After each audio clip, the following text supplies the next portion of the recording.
Good evening, ladies and gentlemen. You're listening to the Dead Air Show on 95.5 The Weasel.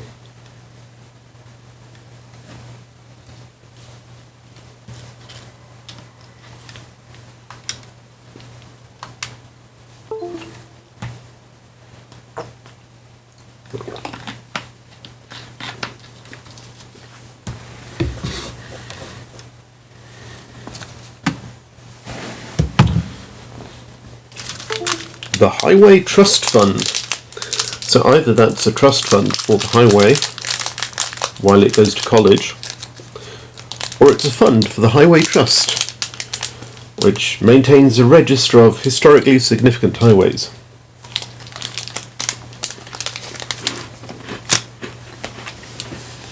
Or something.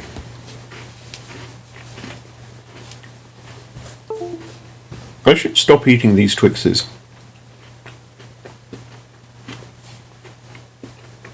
One day.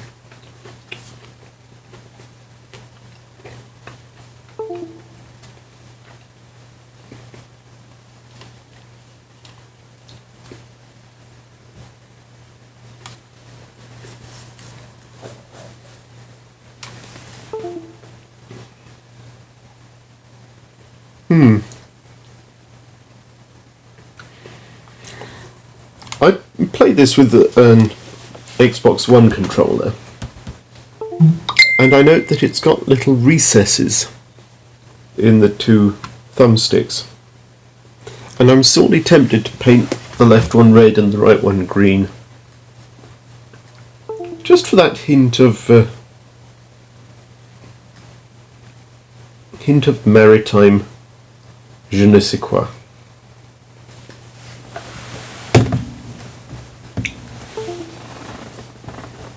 And seldom is a posh word used so accurately.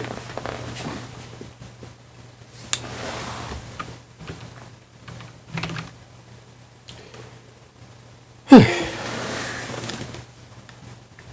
wonder what it is that's plonging all the time.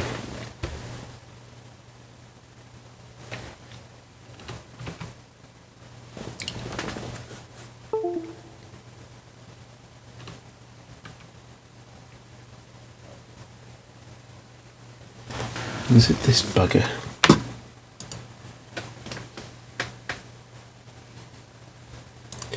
Yes, clear those notifications. Yes, clear that one too. Bugger off, new version of Java. Yes, voice mod can stay in background note mode. Macroom reflect. I don't even want you there. Go away. And you too.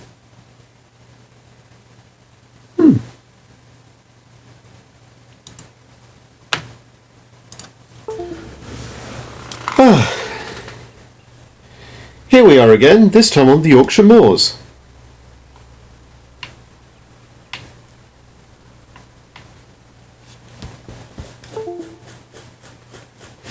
No, I'm tired of this bleepy noise now.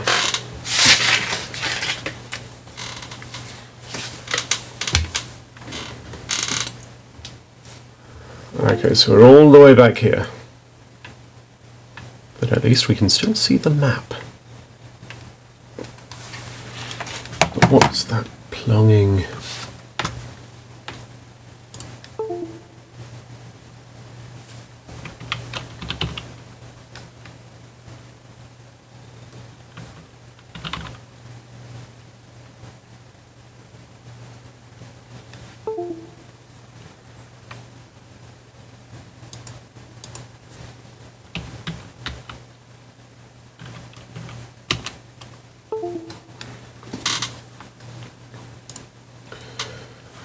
Oh 0711 2314. Yes, it's this one. And you can bugger off.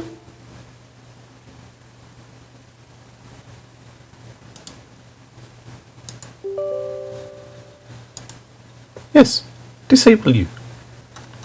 Go away. There we go.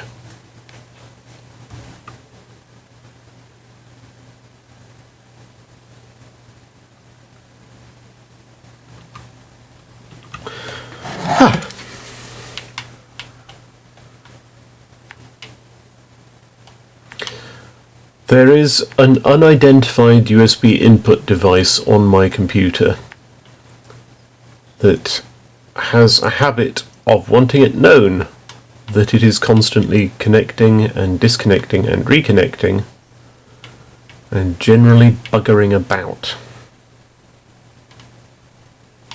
I find this tiresome, as you might imagine. And which way did we go? Yeah, up there.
I've got a new USB hub on order that should hopefully remedy the situation, but we shall see.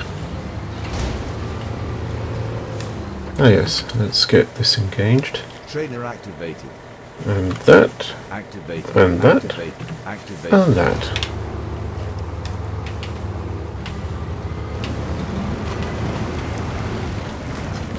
I'm not going home without having a paddle.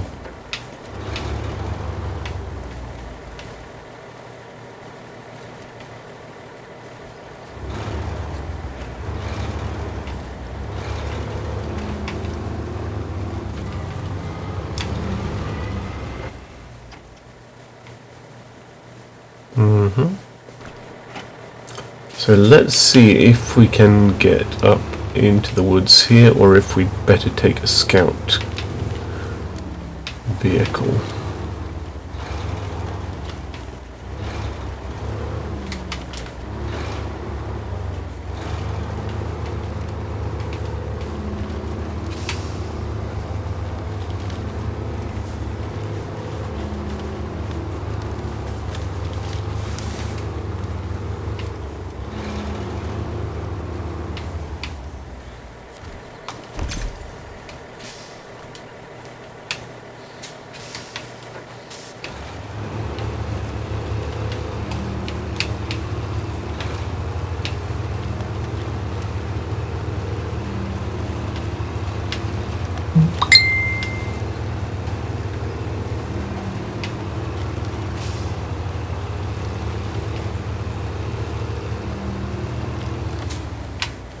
There we go.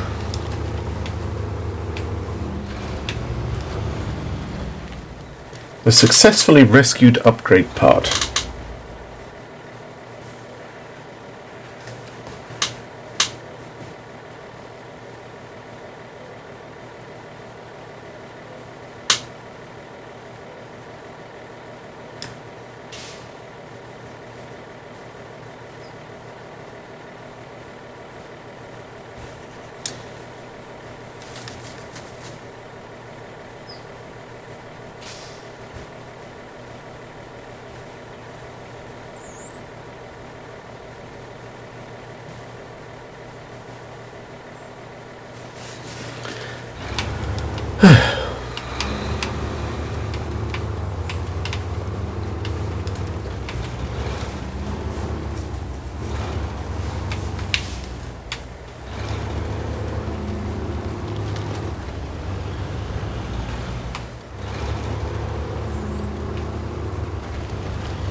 On the whole, I think calling these roads is perhaps a wee bit optimistic.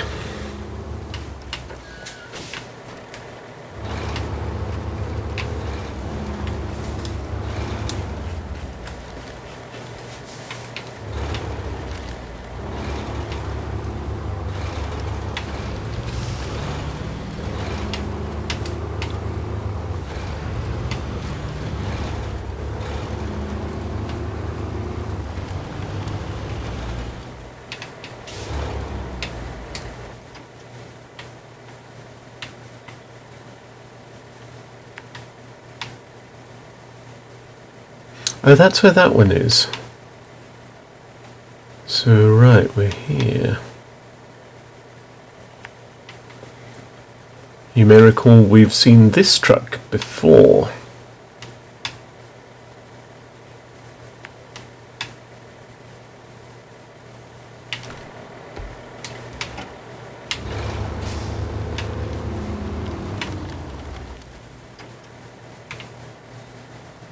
Yeah, nothing down there.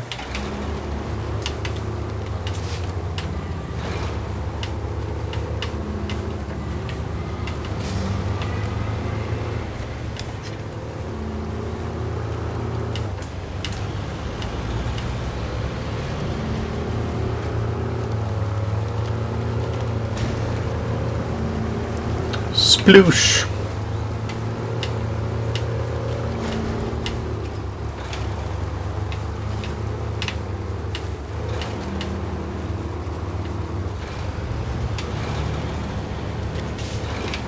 Ah, you don't think these are roads? Nonsense, they are roads. They are rustic highways.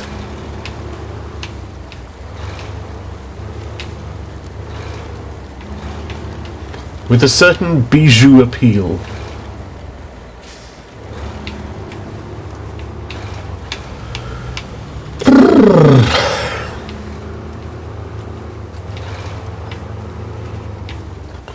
I mean, really, this is a job for a scout class vehicle, but the scout vehicles are not as much fun. This is just true.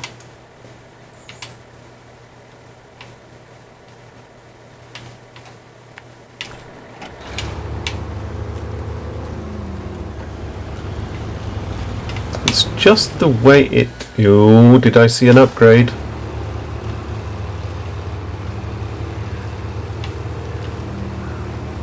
Yes.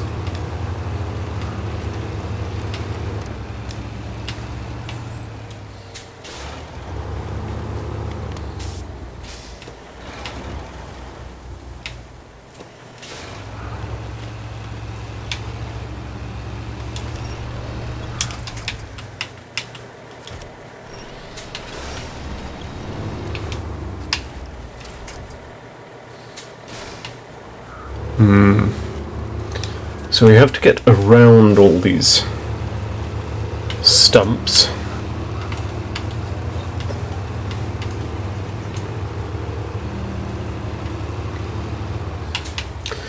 If you were an estate agent, how would you describe this estate?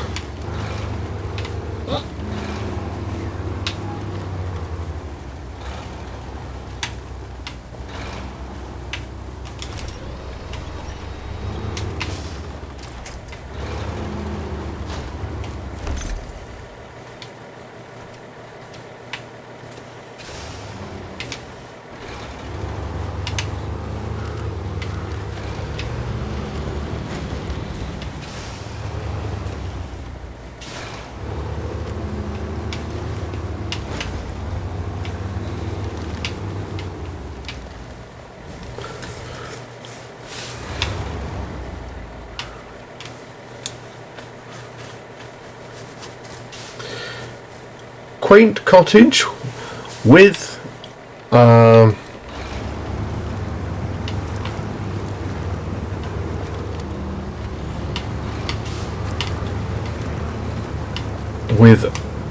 additional house ideal for teenage child looking for a place of their own. Fixer-upper.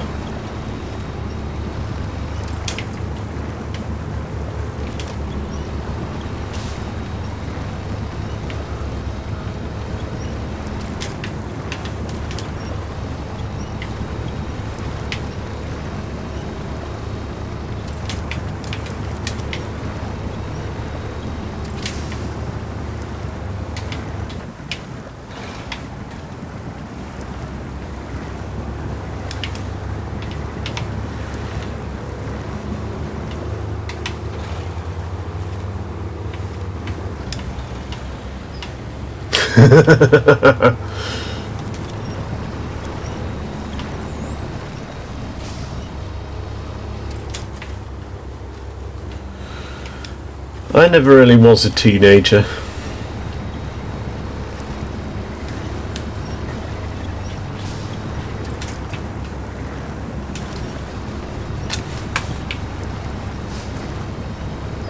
Never did any of that stuff teenagers are supposed to.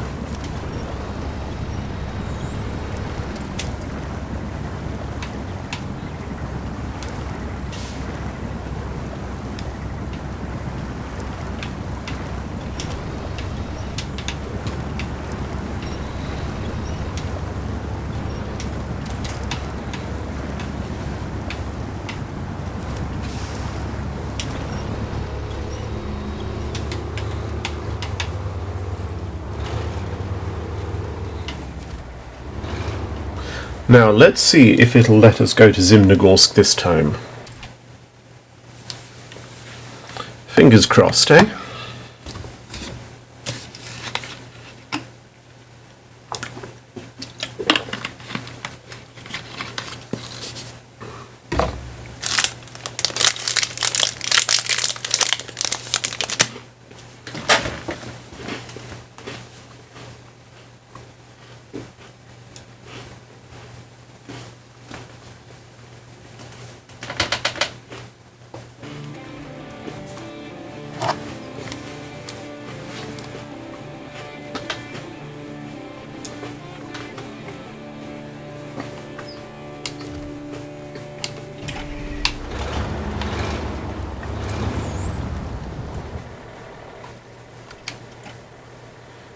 Still no garage, is there? No. Just one garage in the whole region.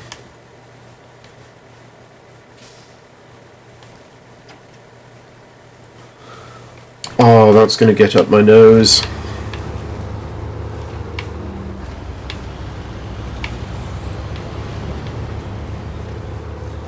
I mean, technically you can't prove a thing.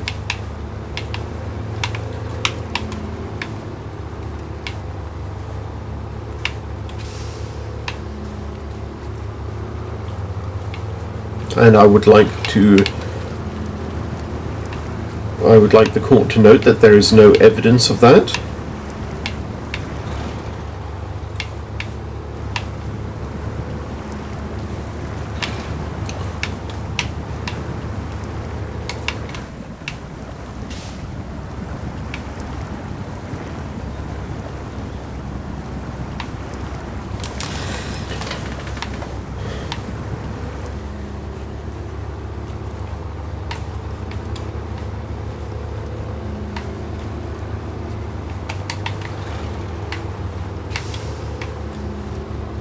So I would like to request a writ of habeas trixis.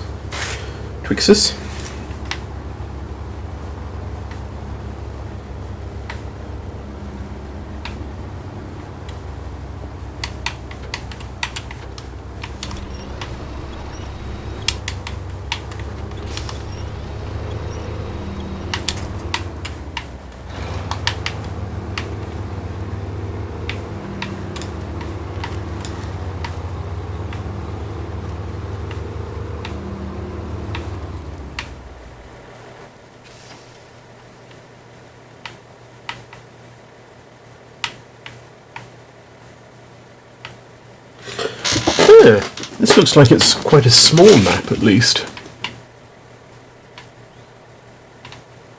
Okay, let's start with the watchtower.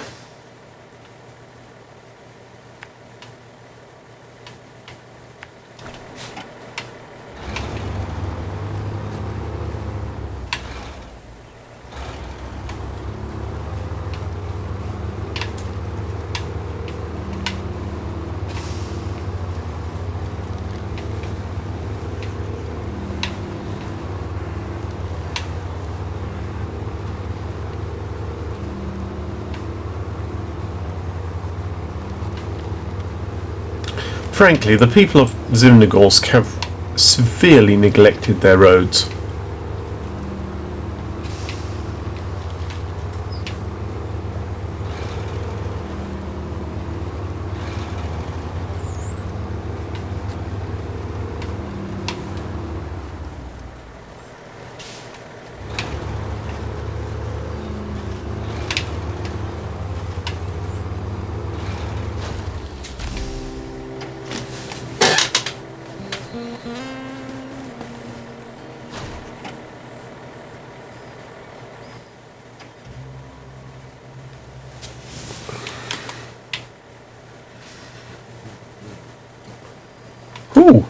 Lots of quests there.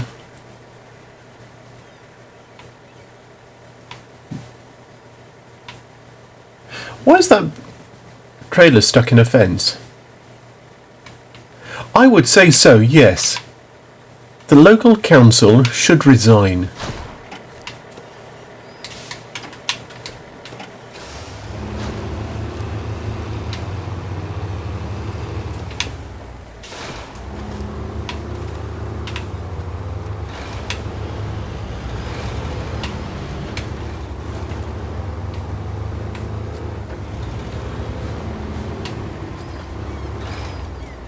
Look at the state of this dock.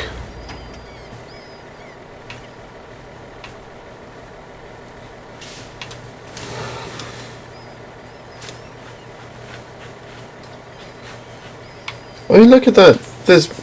You won't have a draft of more than 2 or 3 meters in this. And even if you were to rebuild this dock, it wouldn't have a ground pressure of maybe 3 or 4 tons. It's far too small for even a modest LCTC. No, must do better. Also, that fence is completely inadequate as per the International Ship and Port Facility Security Code. Welcome to my specialist subject.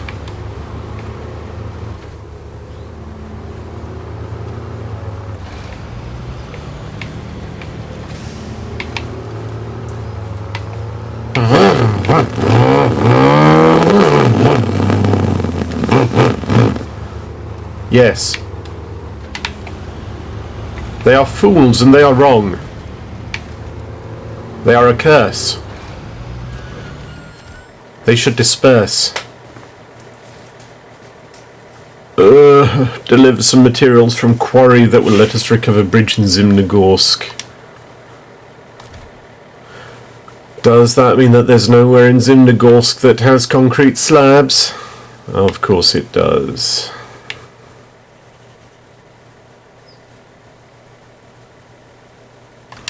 Still, I'm sure we've got no trucks in quarry.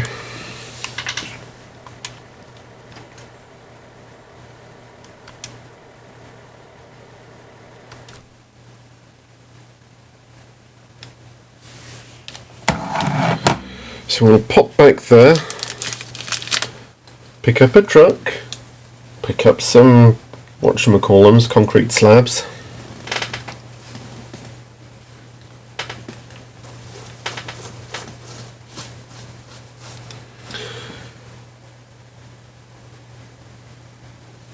It occurs to me that while we wait, that would be an ideal time to run a jingle.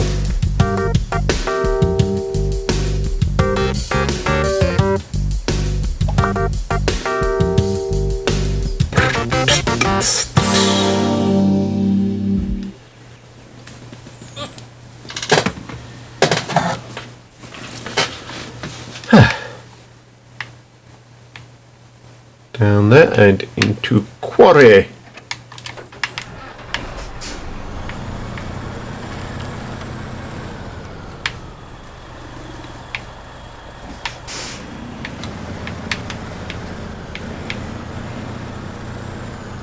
Actually, I wonder what's behind the gate here. Shall we examine it just for curiosity? Assuming there's not an invisible wall. There's an invisible wall. Never mind.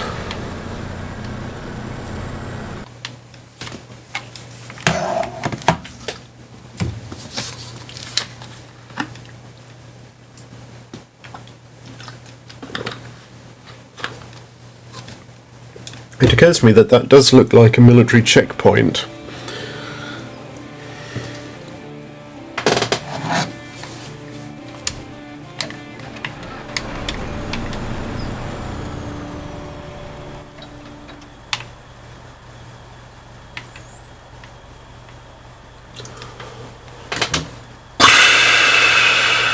Right.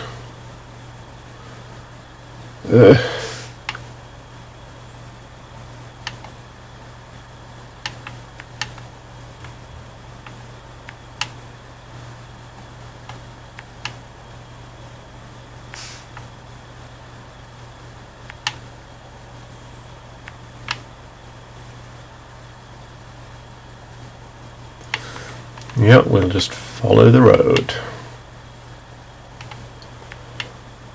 Follow the muddy mess road.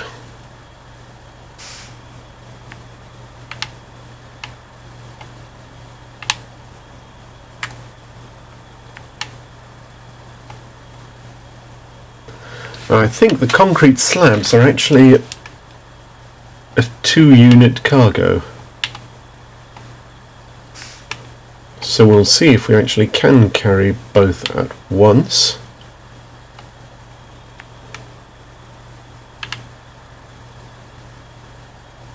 Or we may need... I wonder if this one can pull a trailer actually. Let us investigate.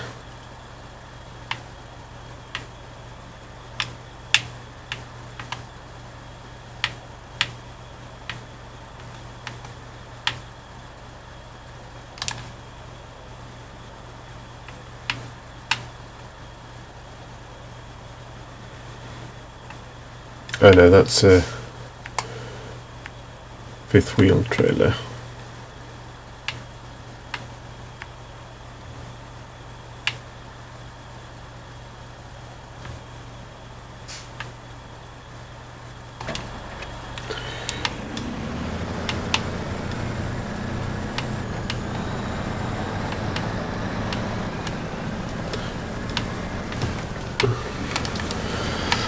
I don't think I've watched the original Wizard of Oz since probably the early 90s. It was never really my thing. On the other hand, the version of The Wiz that they had on The Shows Must Go On a couple of weeks ago was excellent. Arguably it had more energy to it than even the film of The Wiz.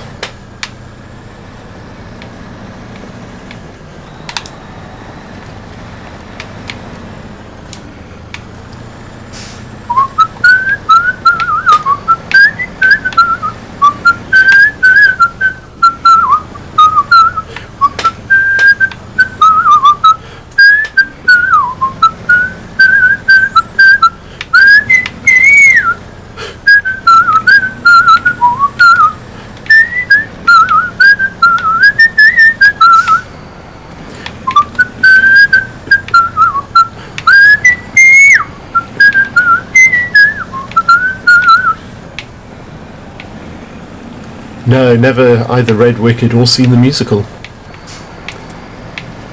It's just one of those things, I think, that's been so hyped that I've been put off.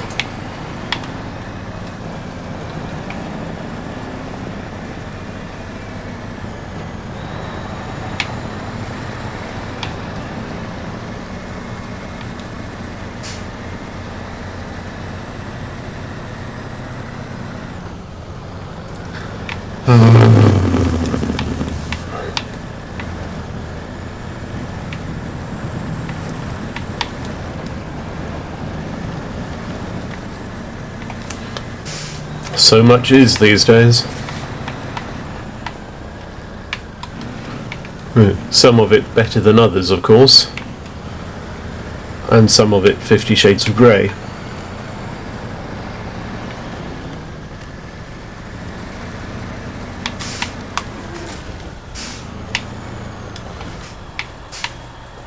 A weird... Okay, Wicked has a sex scene. I don't think I'd ever considered the possibility that The Wizard of Oz, or something set in the Wizard of Oz universe, might have a sex scene.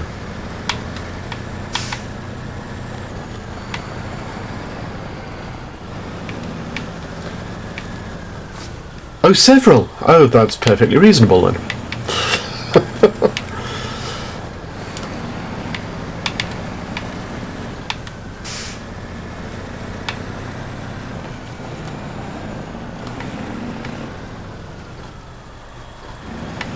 Why would it have a sex scene? Or several?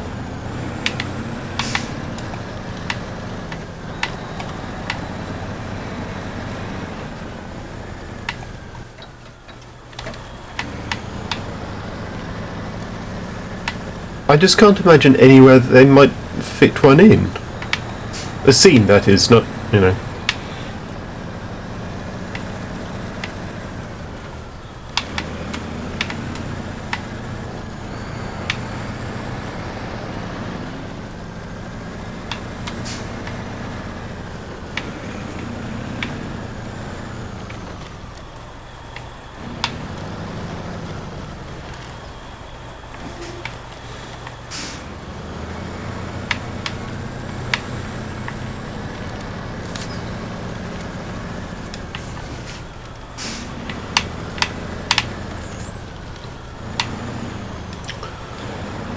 Do you know, I think I can probably do without.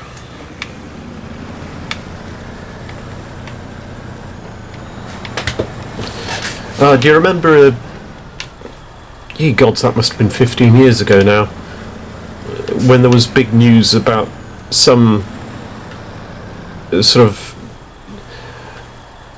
tongue-in-cheek prize for the worst literary sex scene?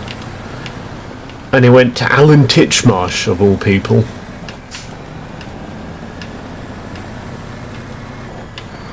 And you just think, well, of course it would be terrible, but why on earth would someone like Alan Titchmarsh bother writing a sex scene in the first place?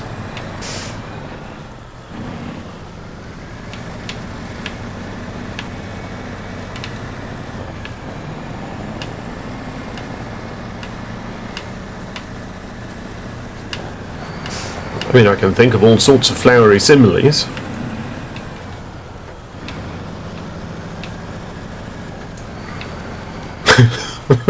Oh god. Yeah, I'm not going to let my mind go any further along that.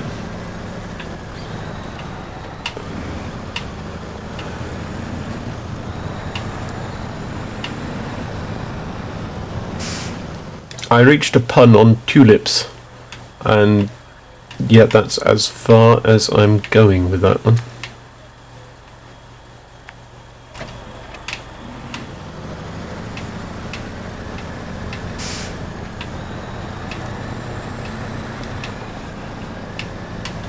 It is terrifying, yes.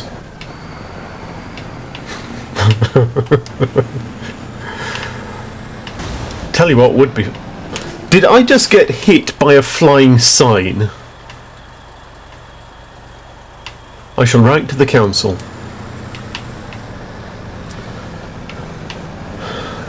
But yeah, now I think I want to write a fanfic about Alan Titchmarsh writing a sex scene.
Oh, the council, yes.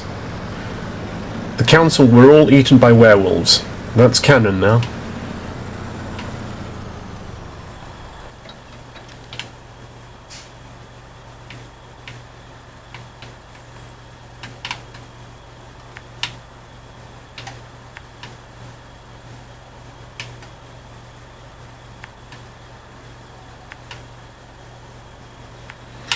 I think this game would be more fun if there were some signs of human habitation. As it is, there's very post-apocalyptic feel to it.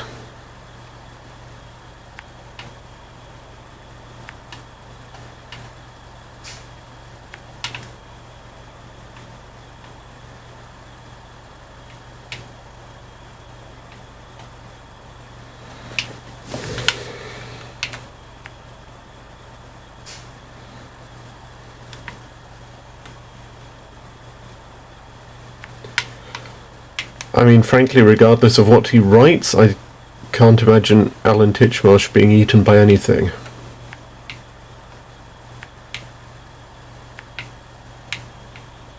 Well, can't or won't, I suppose.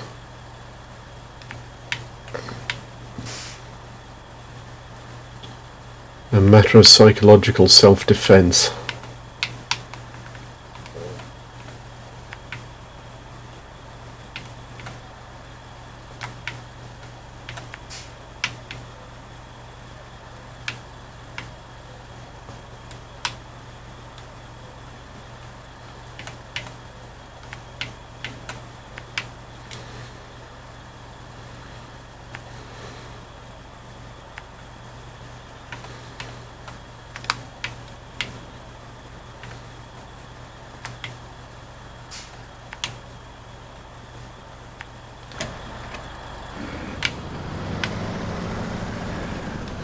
Now this is going to be an interesting run.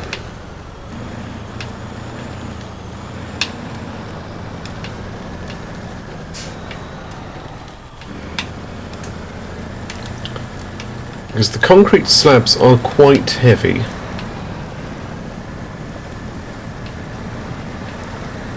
And there's quite a lot of mud.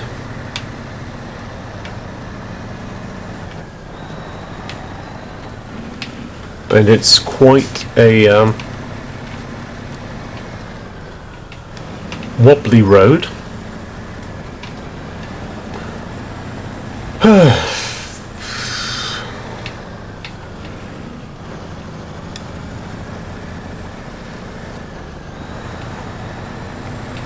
Now, I won't say I'm an expert on quarries, but most of them have been quite large and spacious, and have had access roads large enough to accept heavy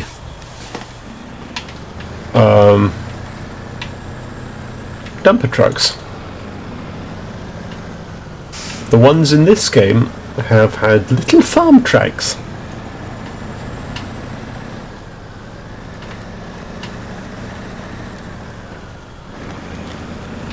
Which have been a bit tight even with scout class vehicles.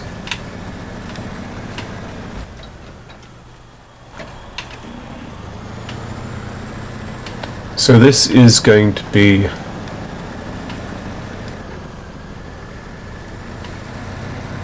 what's the biggest issue? I've mentioned a few.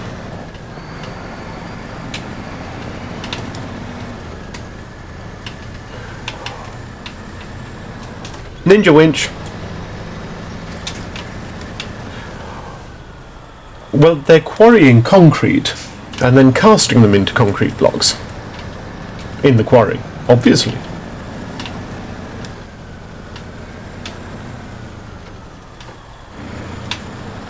In Soviet Russia, concrete quarries you.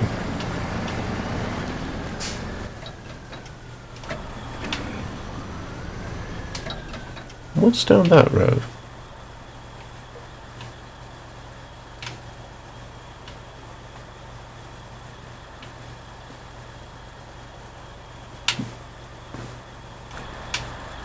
That is a road. Where does that road go, and why is it taking me this way?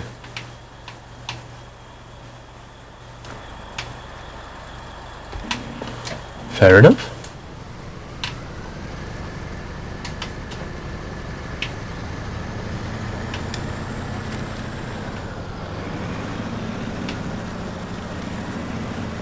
Of course in the quarry. Where else would you want to make concrete? In a concrete works? What lunacy would that be?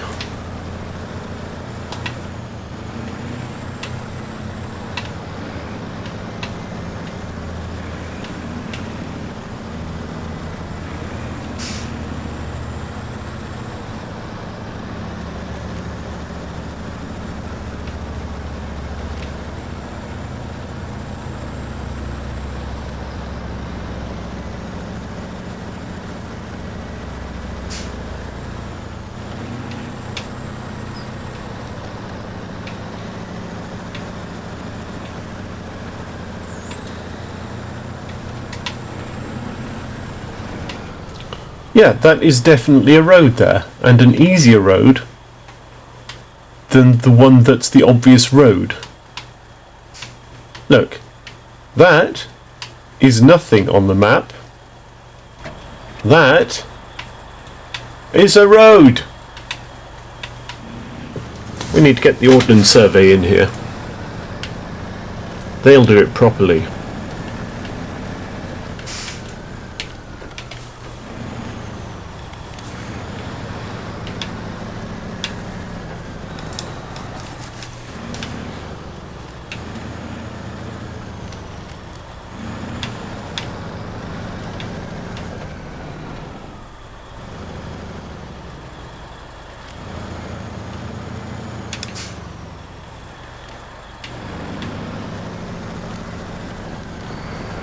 It is.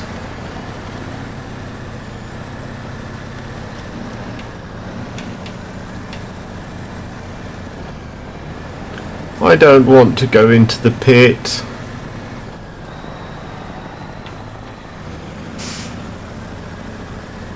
Trouble at mill.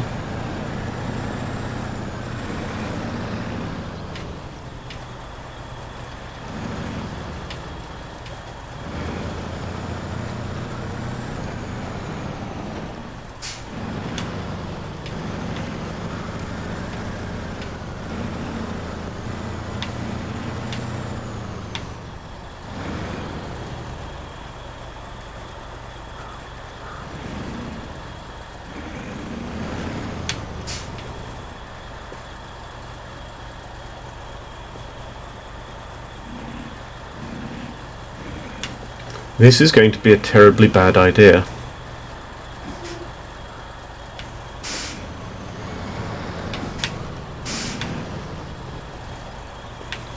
Because what you really want to do is a 5-point turn on a cliff face.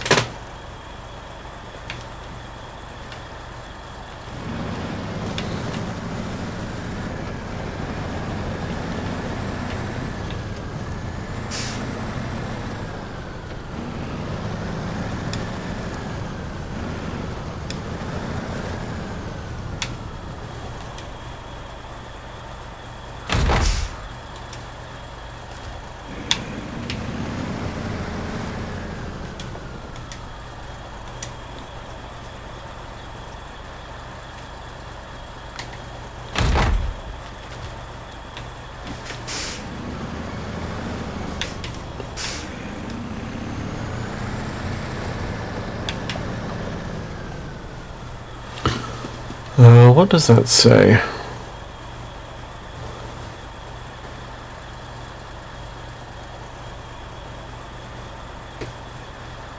KPSS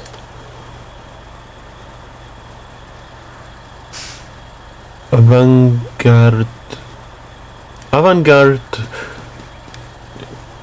Strontia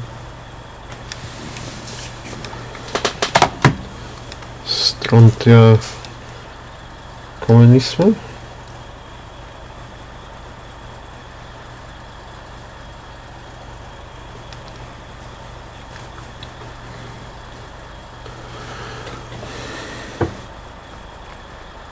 Yeah, RPSS, Vanguard of the Builders of Communism, according to Google Translate. If that's the Vanguard, I'd hate to see what the rear guard looks like.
Come on, the diff lock's on. You should all be moving.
All of this would be so much easier if you could get out of the vehicle and, you know, massage the locations a bit.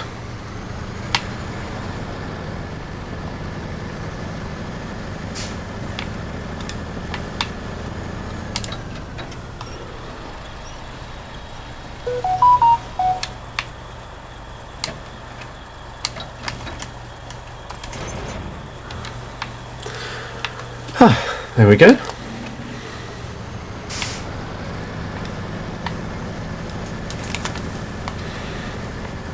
The winch once again comes to the rescue.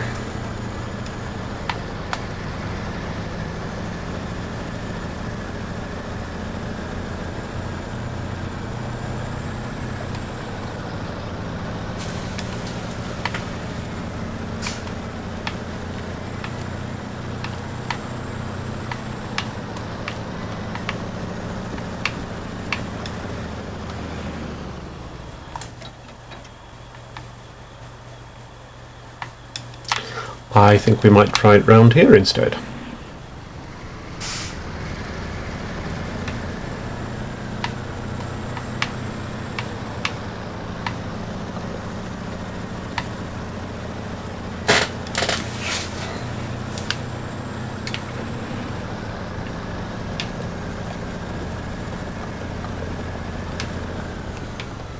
Can I get up that slope? No, I don't think so.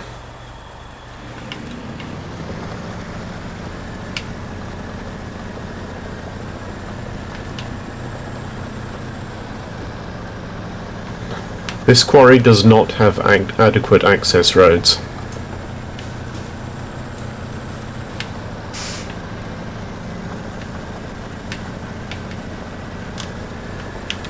What kind of idiot builds a quarry with giant switchbacks? It's almost as if it's been designed to make a challenge for large off-road vehicles. But that would be ludicrous.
Now let's get this tidied up a bit.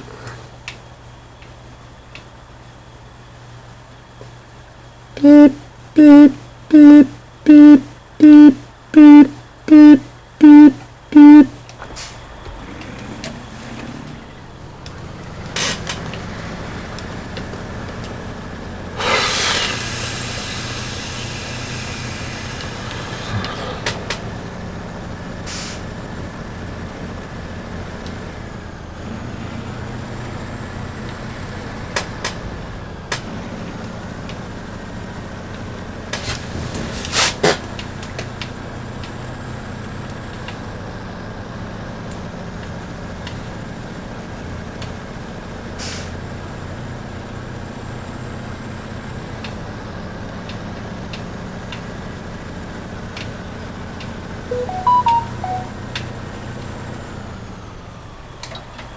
Let's have a look. 1, 2. Okay, so it's about 3 miles to Zimnogorsk. We got a full tank of gas, 6 slabs of concrete. It's dark, and we're wearing sunglasses.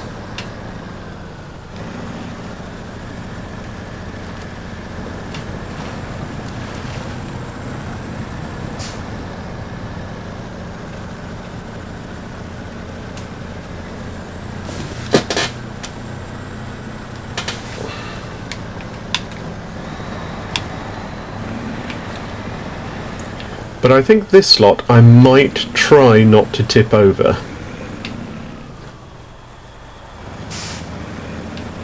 Just because it's going to be a bit of a faff to bring another vehicle over here to recover them.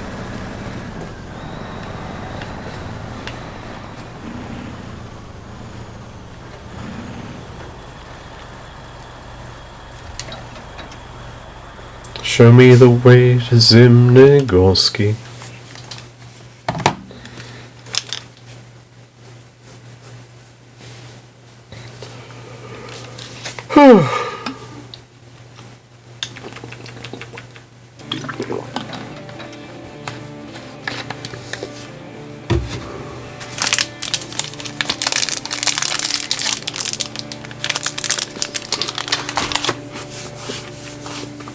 Welcome to Zimnogorsk, capital of Russian mud farming.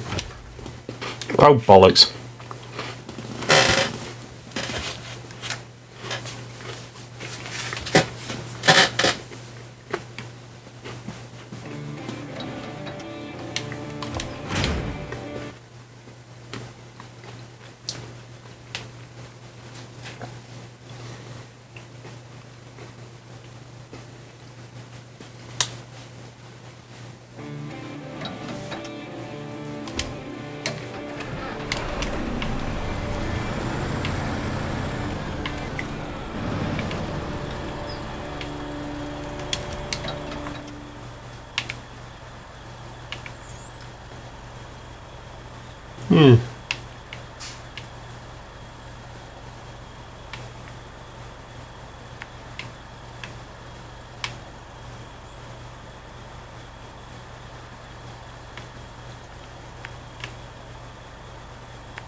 Stay.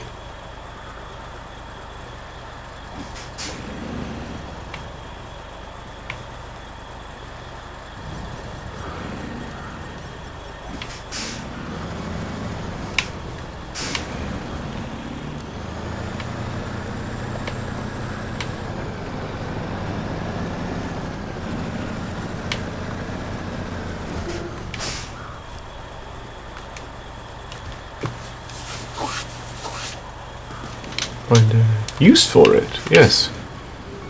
Yes, I can find a use for it. I want new trucks.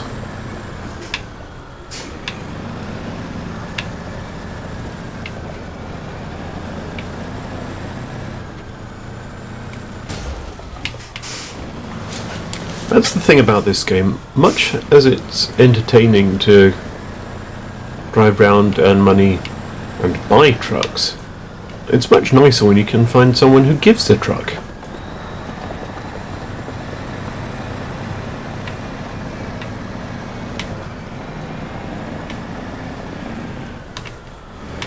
Don't you think?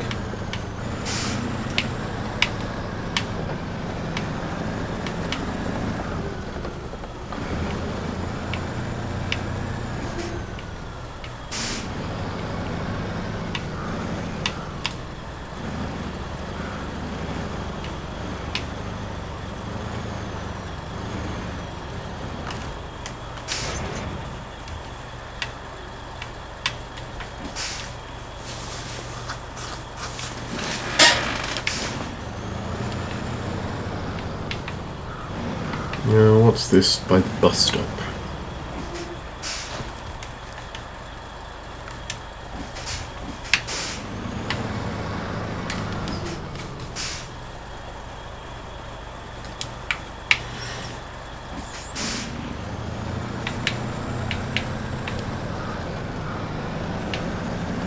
I really wish this was like an MMO.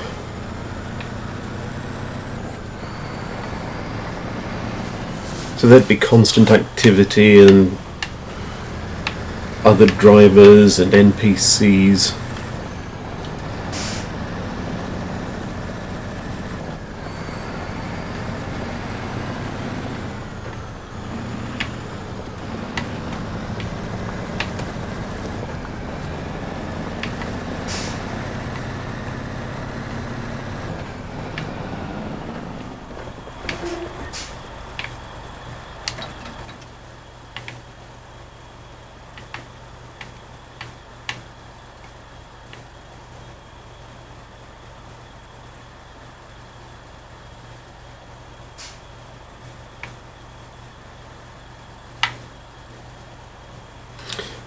Oh, that does not bode well.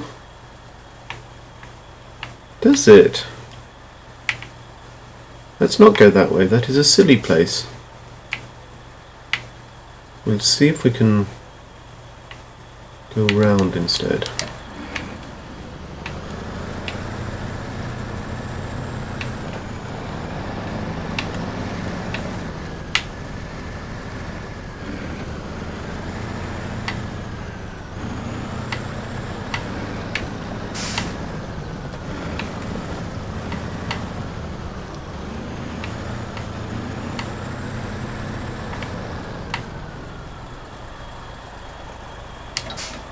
Is that?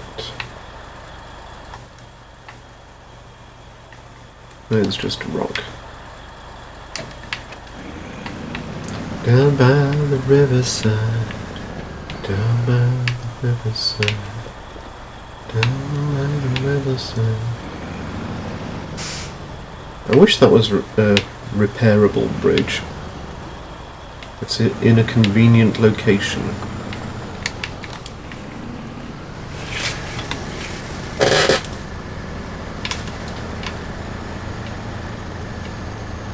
Yeah, exactly.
let's see if we can get something up at the top there.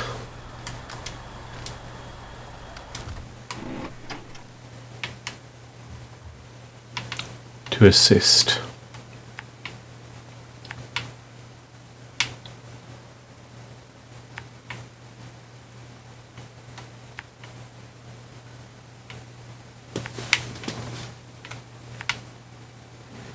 Greetings, O truck, I shall call thee Sisyphus.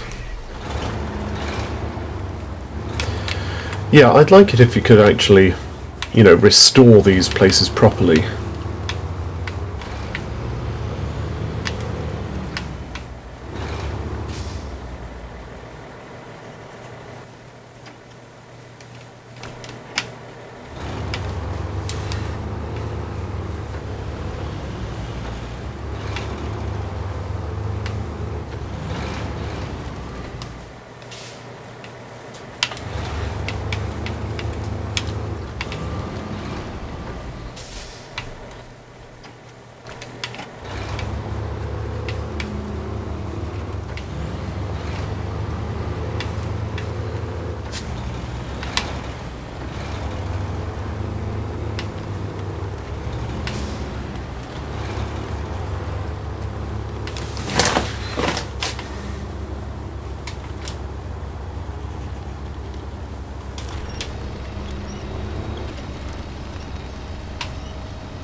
Roads, broadly absent.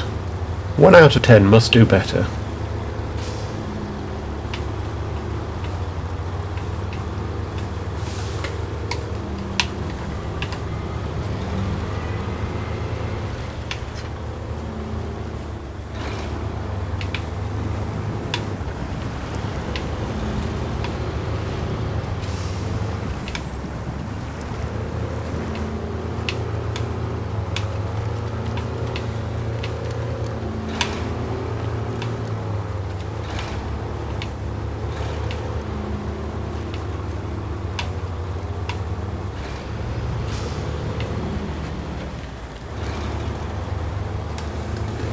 Yeah, as I say, I think more interactivity in the actual scenery would be fun.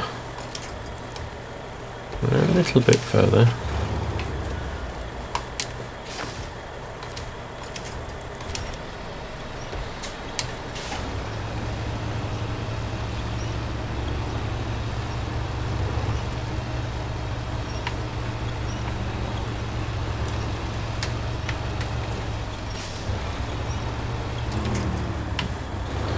Okay, we're going to need the low range, I think.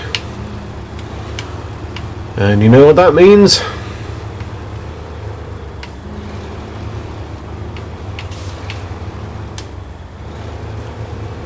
Three-point turn time.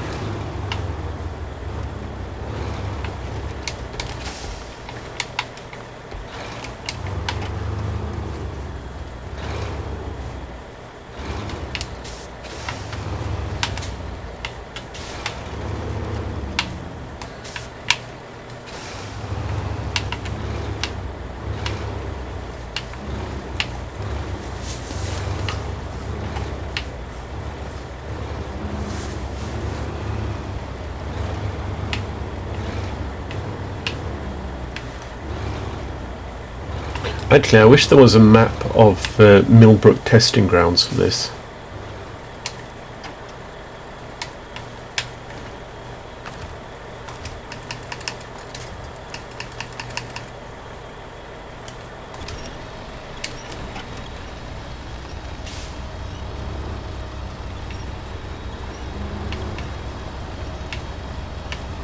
Come on, you lazy bugger, pull!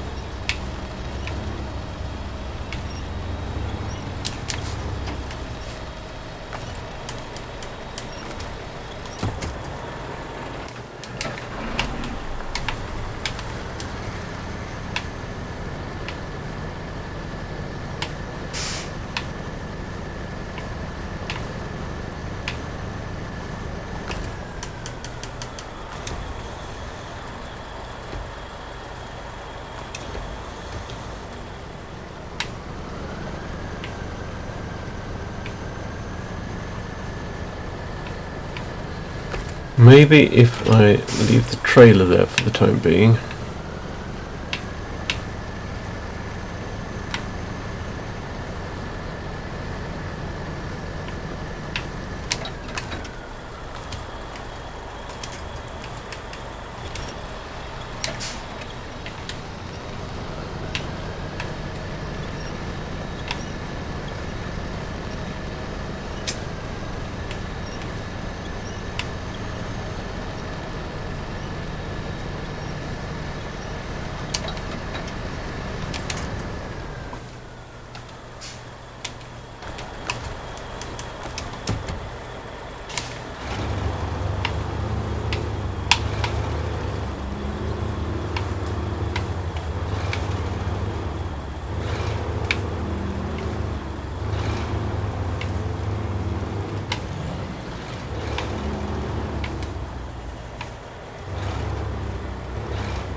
Ninja winch! And again.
So yeah, as you see, the cargo you carry has a fairly significant effect on how the vehicle behaves. Which certainly can make life very interesting indeed.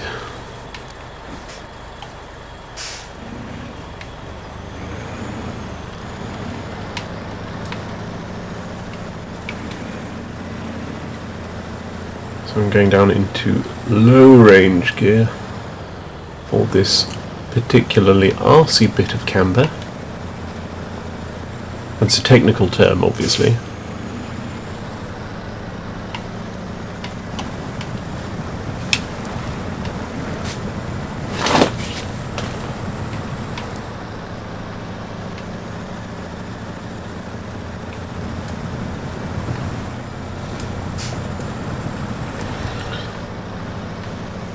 So, people of the internet,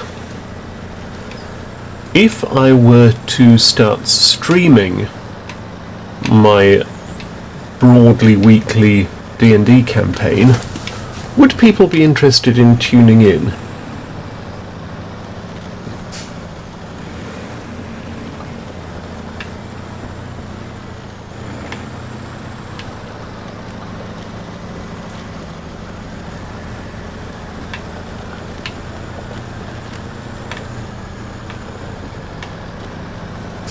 Ah, my nimble mid-engine racing steed.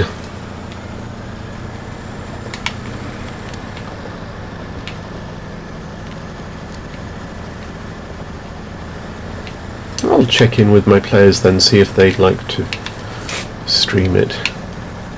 In which case the next session is tomorrow, late afternoon, early evening, probably about 6 o'clock CET, 5-ish UK time.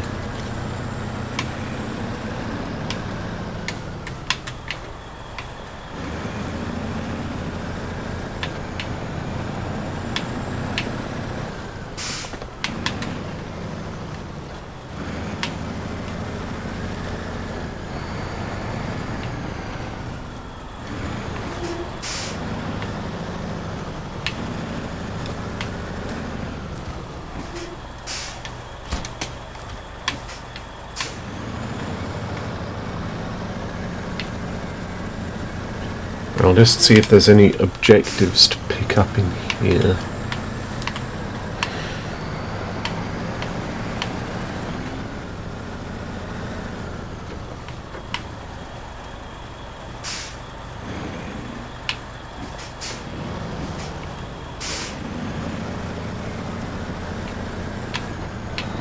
I didn't see any, but we shall check.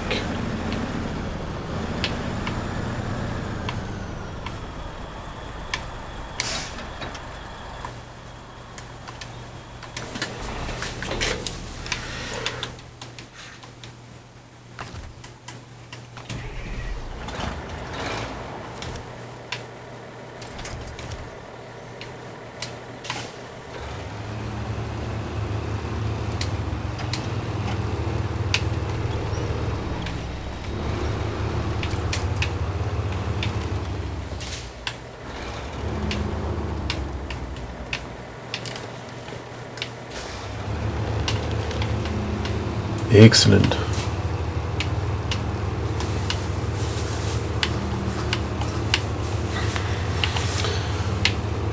Yeah, I find that I enjoy some streamed campaigns.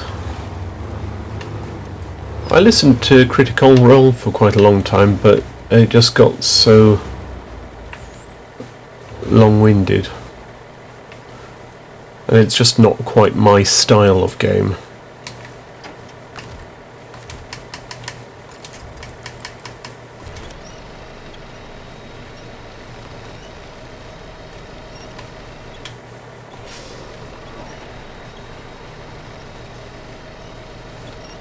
I far prefer the sort of comedic style of RPG.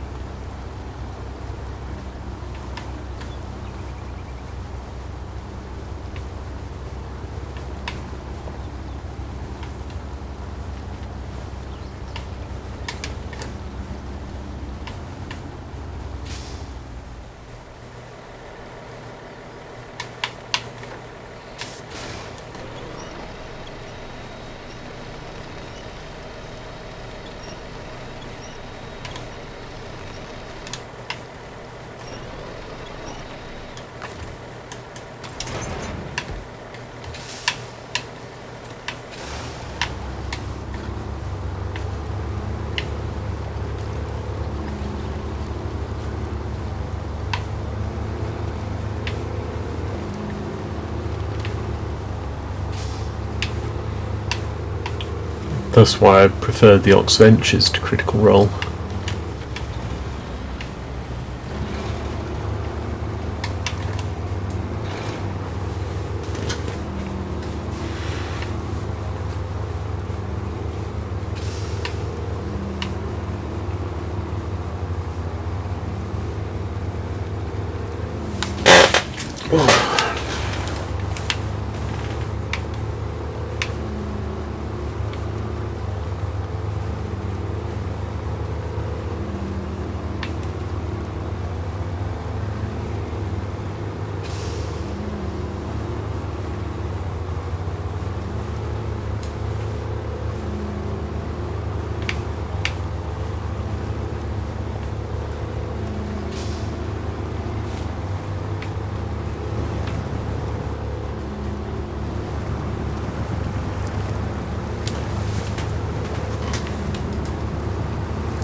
Ooh, and another viewer joined us.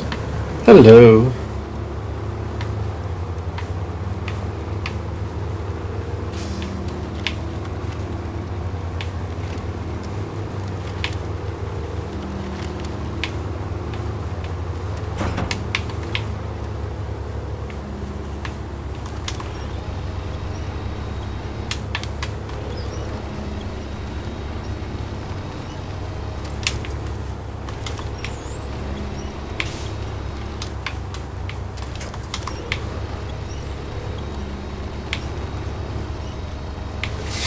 Winching is much more fun than it has any right to be.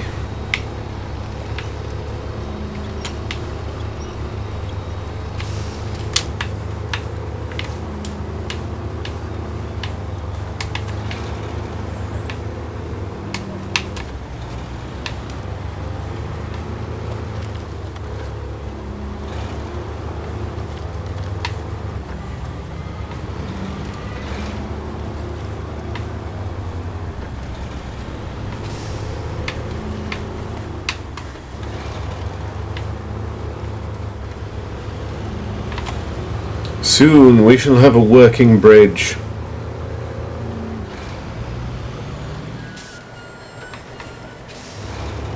Observe the joy of the working bridge.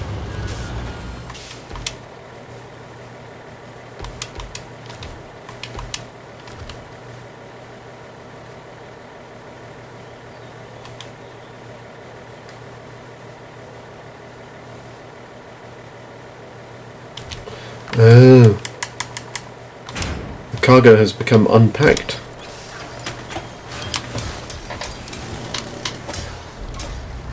No. No fortuitous chance. There's that sort of projectile grapple, as far as I know, doesn't exist in reality. But it certainly would help if it did. In reality, you've got to get out of the truck and wade through a couple of foot of mud. Then swear a bit, get your hands all shredded on the hook and plant the land anchor.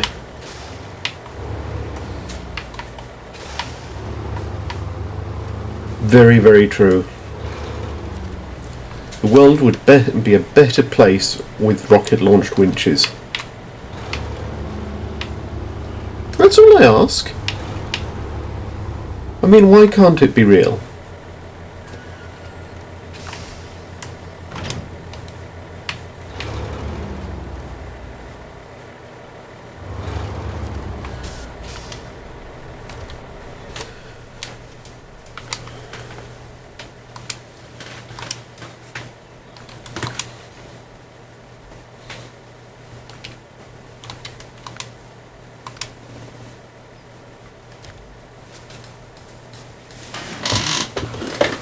You know what, fortuitous chance? Imagine if this game had an import utility from automation.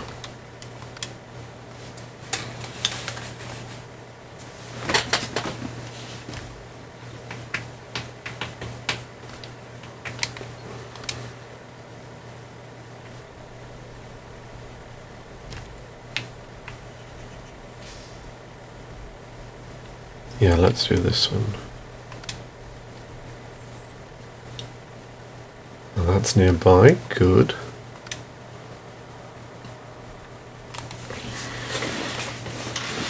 Yep, lots we can do there.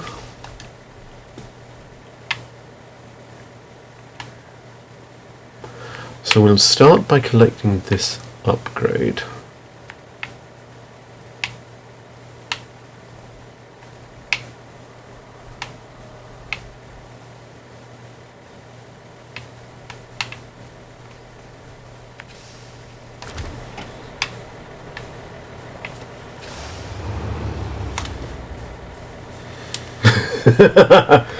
Yes.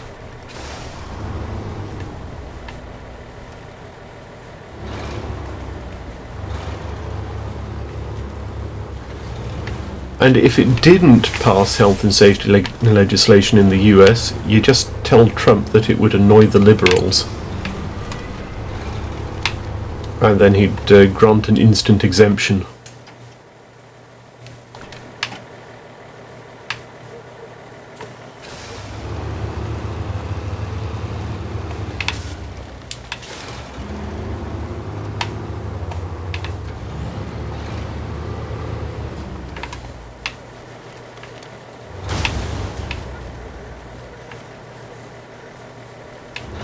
Oh, that's a steeper hill than I'd expected.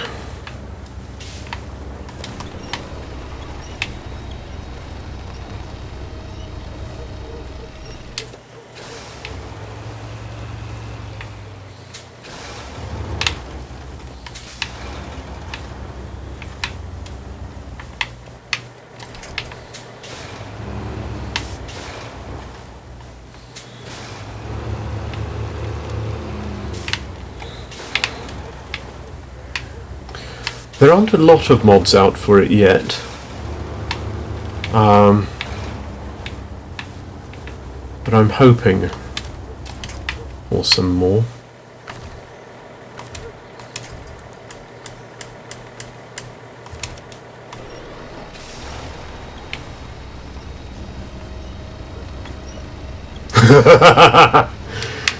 Yes. That would be something.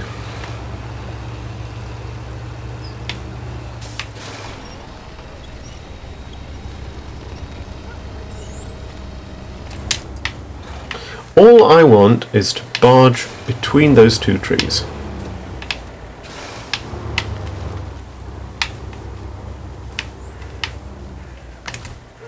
Get on.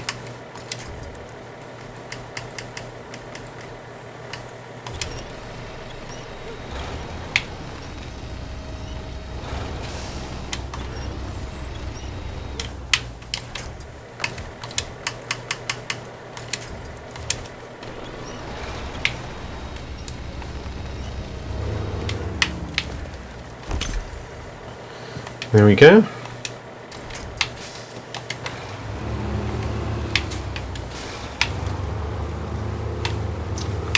Oh, someone's got an allotment. Shame about the carrots.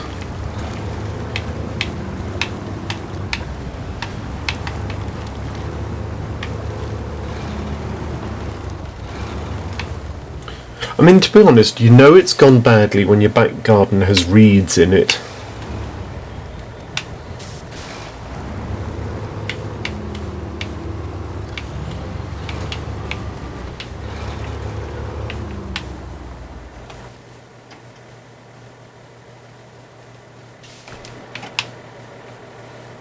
Shall we go and have a quick jolly out along the coast?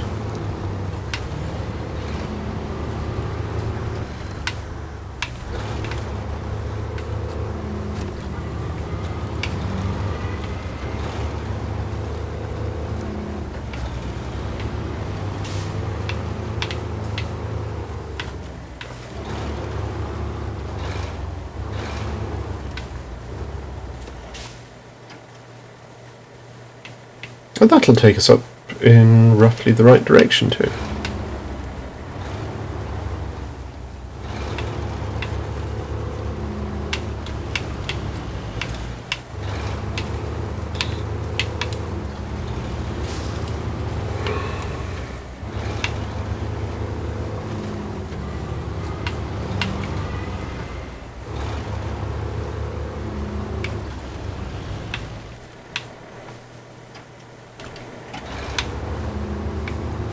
So what do we need to do to open things here?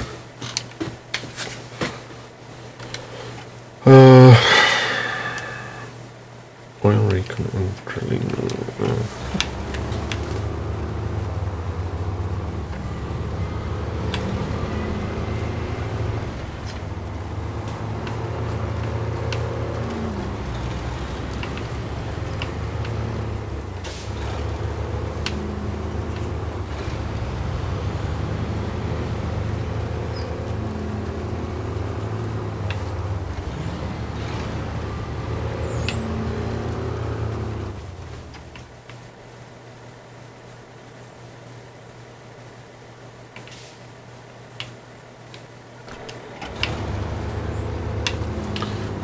We shall ease on down the road.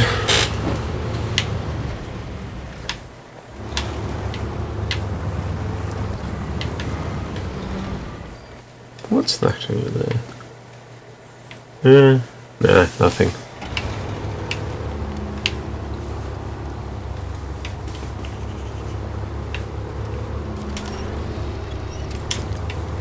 But yeah, it's going to be fun when more mods start coming out for it. I would like a Land Rover 90, a Land Rover 101 forward control, one of those big Oshkosh trucks, a good working tracked vehicle,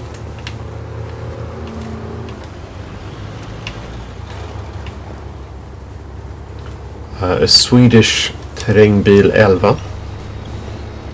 That's the little Volvo 4x4s that the Swedish Army used for many years. They'll go sodding anywhere.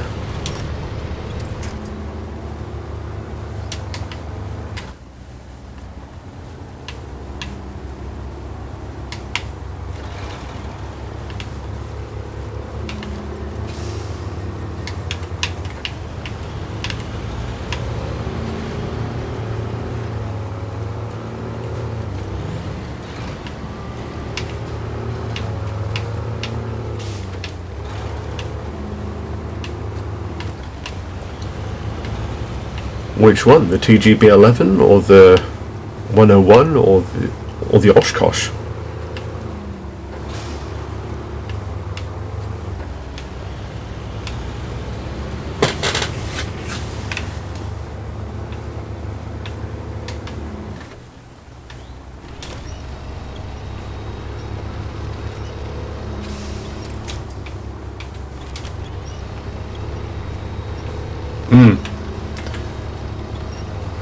They're much more comfortable to travel in than you expect, too.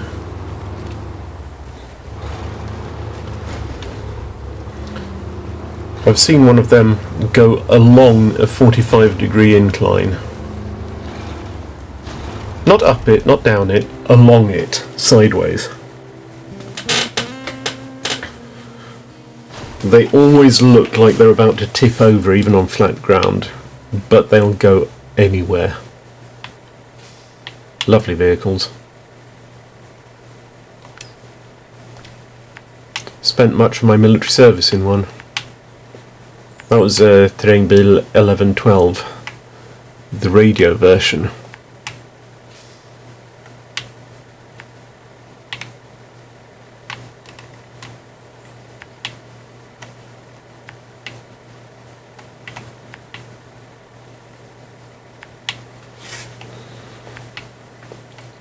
So it had all the radio racks and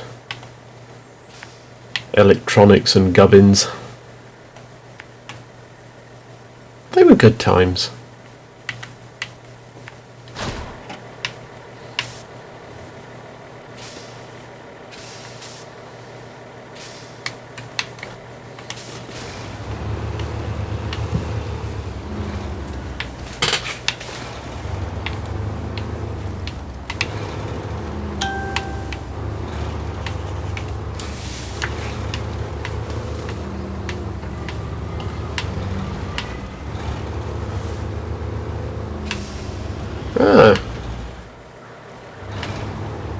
Tjena Johan!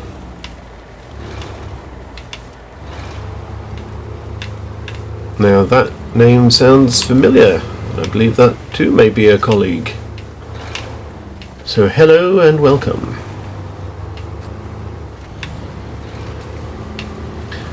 I am going off to take a documentary filmmaker, who doesn't exist because I'm the only person existing in this whole region, as far as the game can tell, up to this survey point to take some pictures.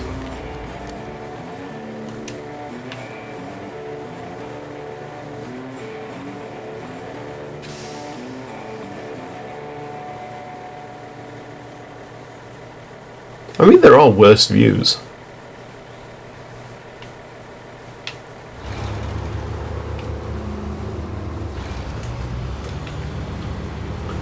And now let's see if I can find that lost truck. Where did they say it was? There we go. Off-road truck is recommended. Well, yes. I can think of very few places in this game where an off-road truck isn't recommended.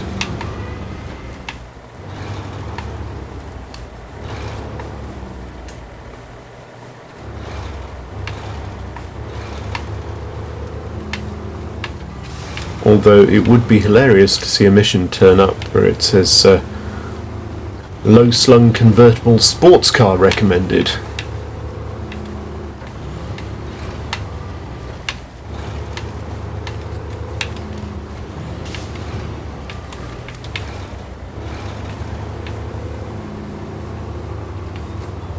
So down we go through the swamp.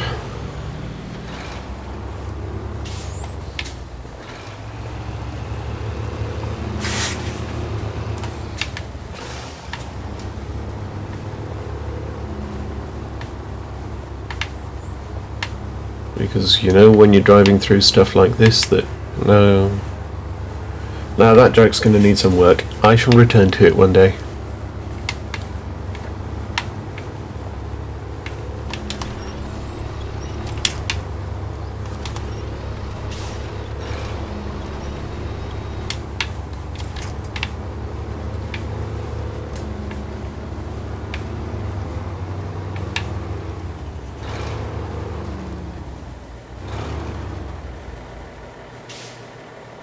Fuel status 0. Let's top it up a bit, shall we?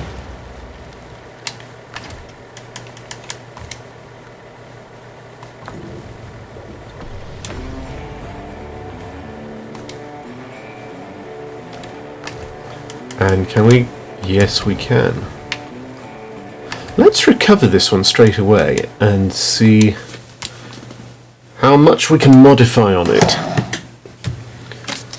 And let's see if the computer stays operational transitioning regions.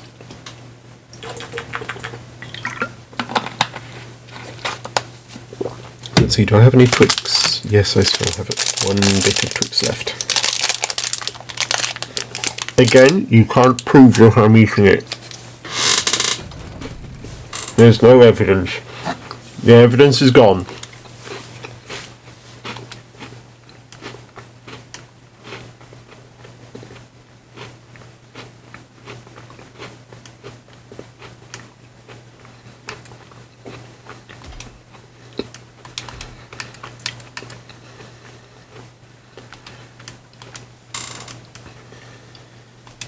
Yep, all the evidence is gone. There is no evidence.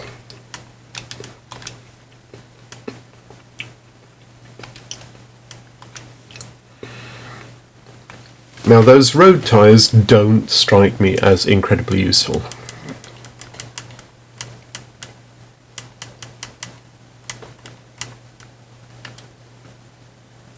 Oh wow, no mud tyres at all.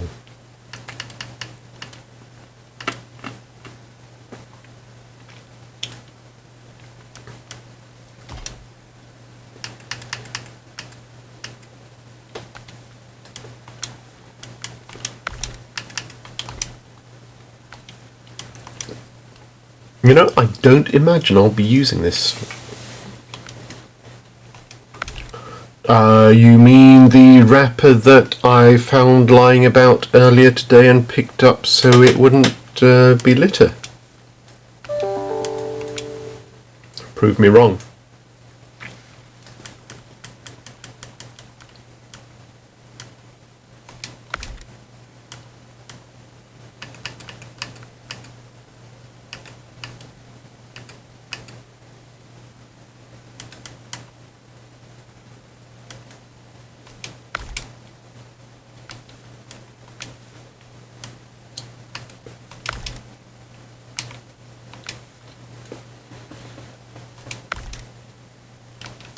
And I want the crane back.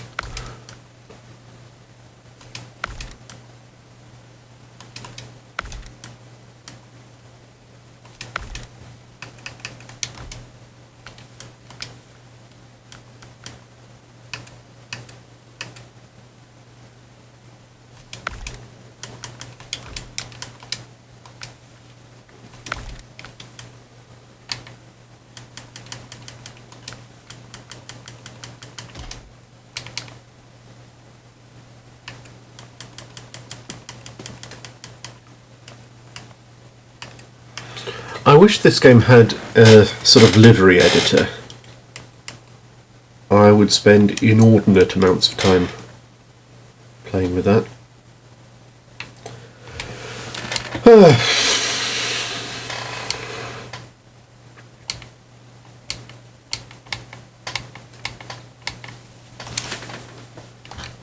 Actually, let's see if we've unlocked anything else to buy.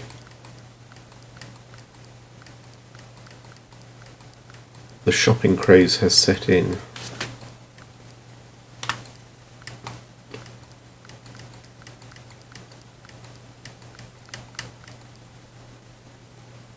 That one needs to be unlocked, and we already know where that one is. It just hasn't given me the mission to unlock it yet. And this one, the TUS 166, apparently the worst scout vehicle in the game. And these not available in Russia, and some of them not found yet, I believe. This one's just bollocks everywhere.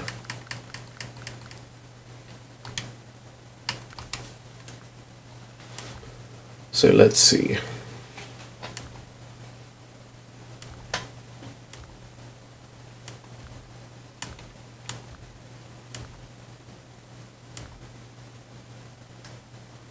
Yes, let's get this one out, and we'll pop some mud tyres on it.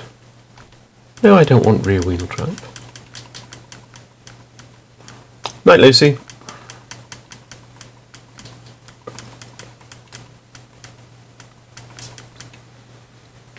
Big bugger mud tyres.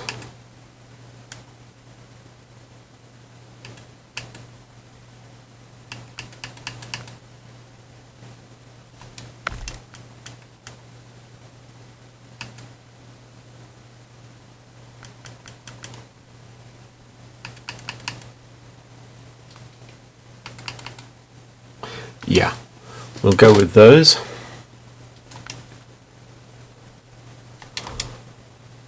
Extended heavy. Oh, what's this?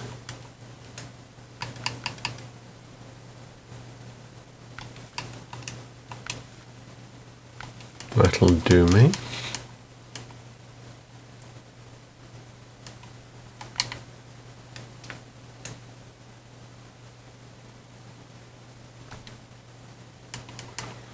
And then what we're going to do,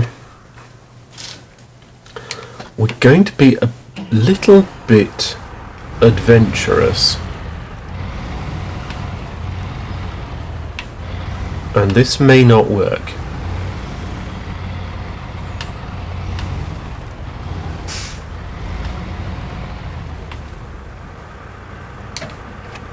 So handbrake on. And we're going to drop the ramp.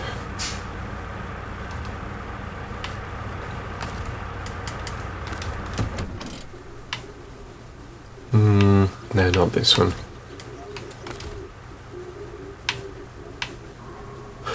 No. This one.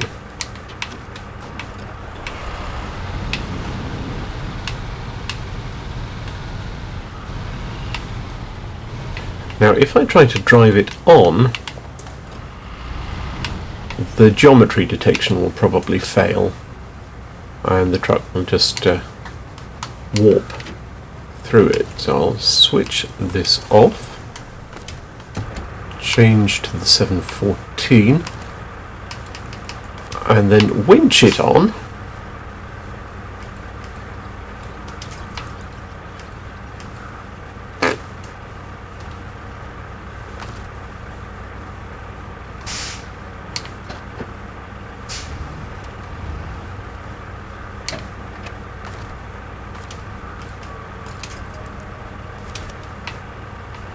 Now that should tow it all the way onto the deck here, and then apply the handbrake.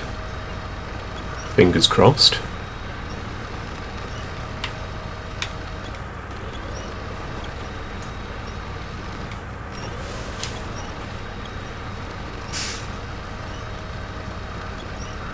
It's only just able to fit through there, isn't it?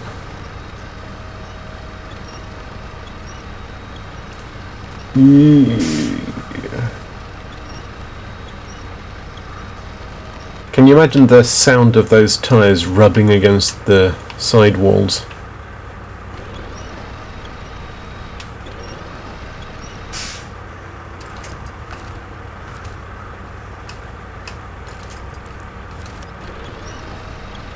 Let's see if we can pull it more towards the other side. Because as it is, we're not going to fit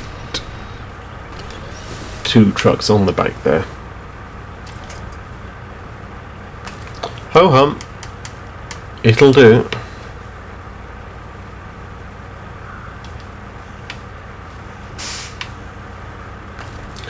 And then we'll go back into the garage, pick up another one. Let's actually get some of these recovered. This one's quite a useful one to have here.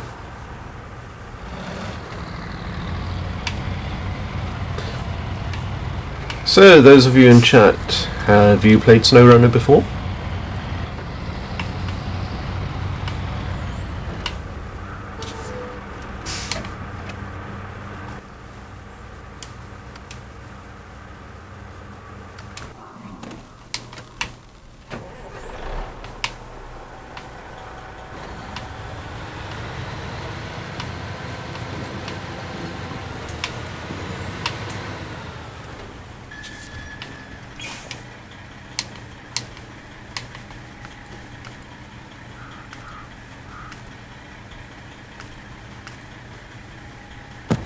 Yeah, let's bring cement.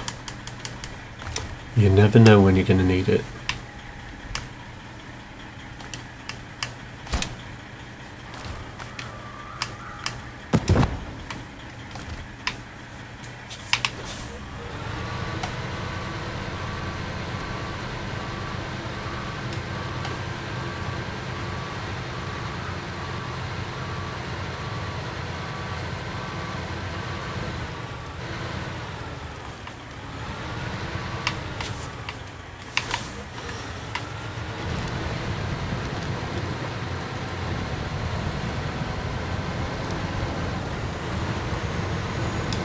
It's like staging vehicles for a military campaign, really.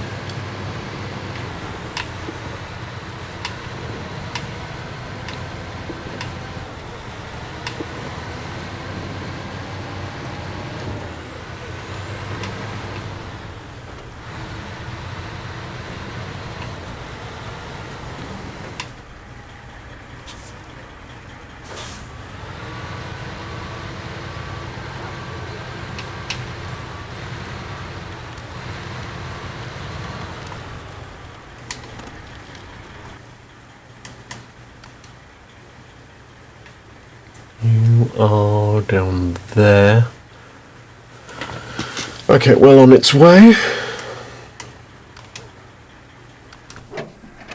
Then we'll get this one recovered as well.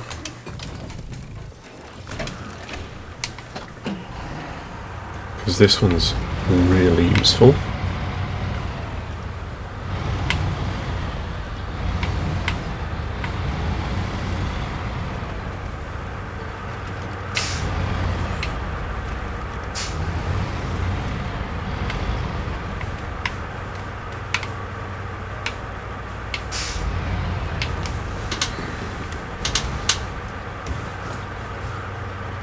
Because after all, one must have plenty of resources in the field. Isn't that right?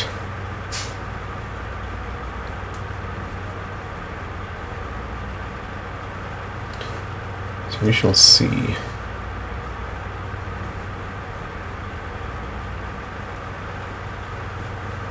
Because after all, one must... Okay.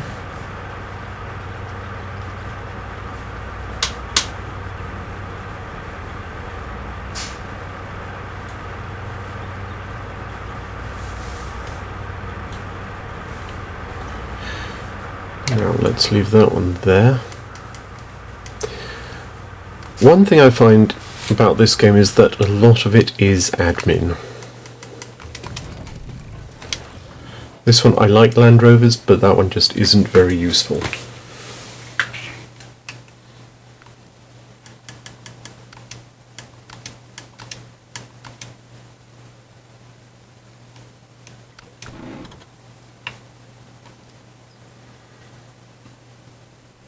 Now let's take this one down, pick up a trailer.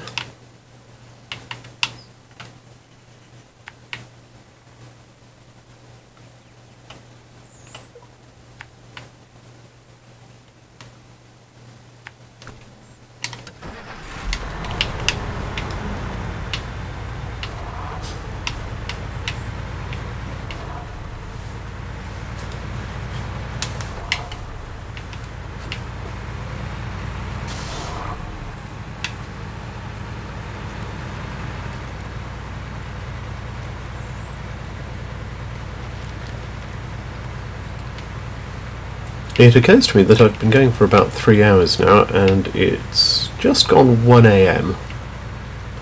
So I think I might call it a night in a moment.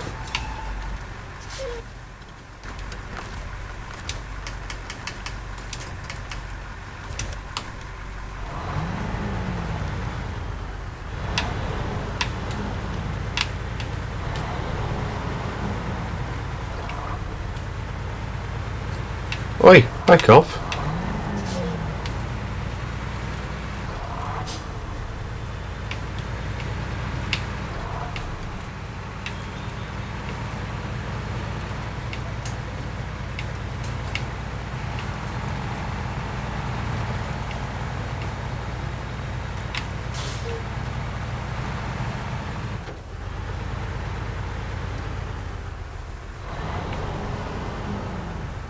This truck isn't going to manage Zimnogorsk without decent mud tyres.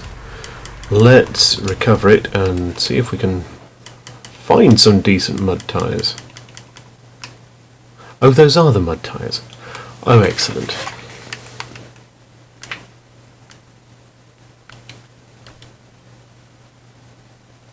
Well, you can clear off then.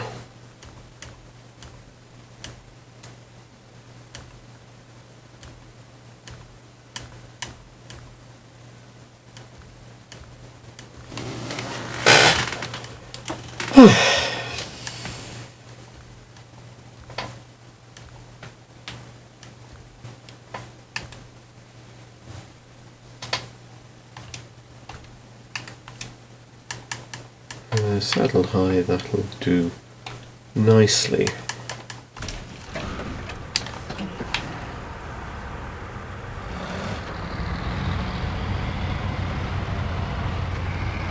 It's not going to break any speed records, this thing.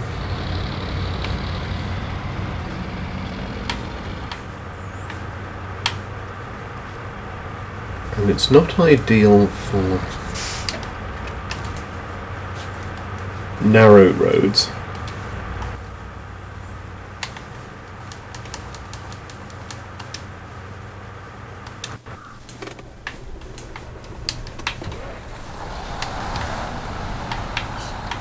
it's a convenient little thing.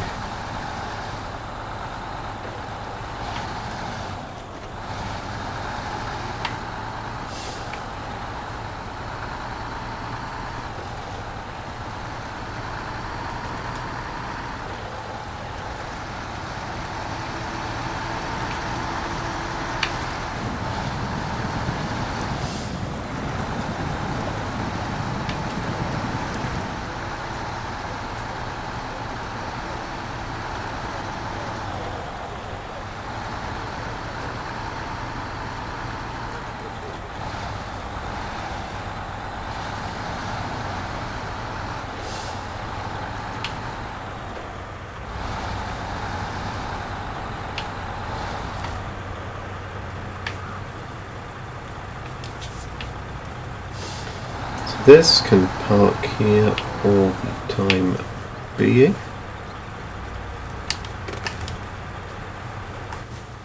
What else do we have kicking about the place? Oh, that's all the way over there.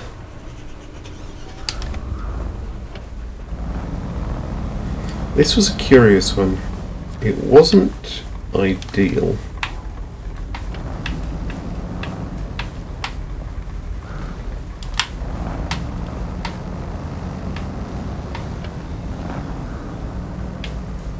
But it had some favourable... yeah, this one just doesn't feel great to drive. It's quick. It proved decent in terrain. You may hear something odd about the sound. It seems like some of these vehicles just have a stereo sound mix, which doesn't work very well when the computer's expecting 7.1. But we shall see.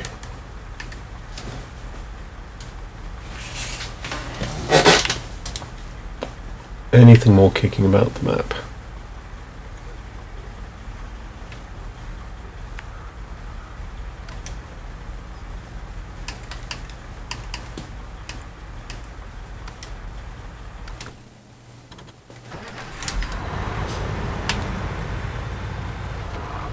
Yeah, the Tiger tyres are much better on the mud.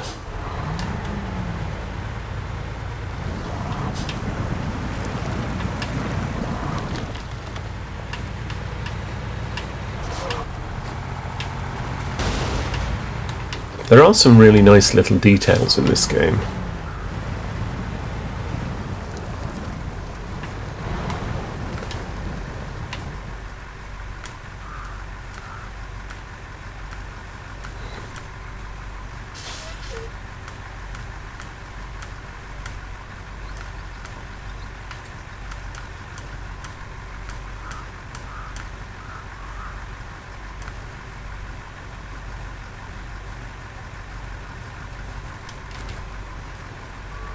Okay, let's get this one saddle high.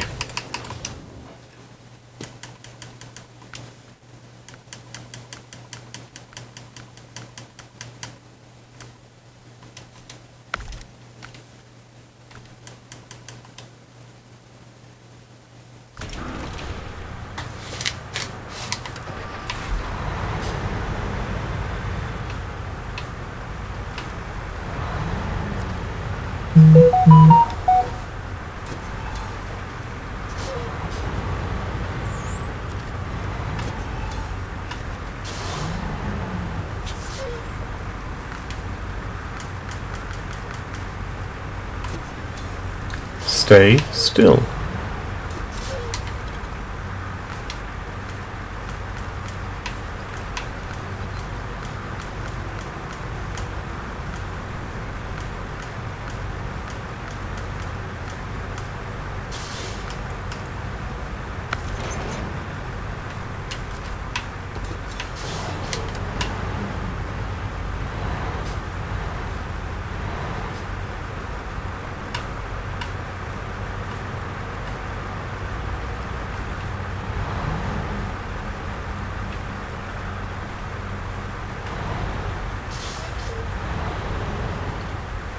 This is going to take some careful driving with this one.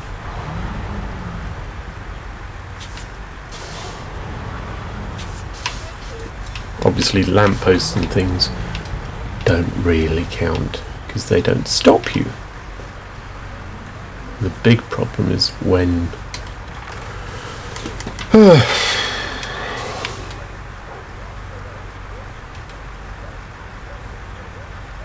what shall we load on here?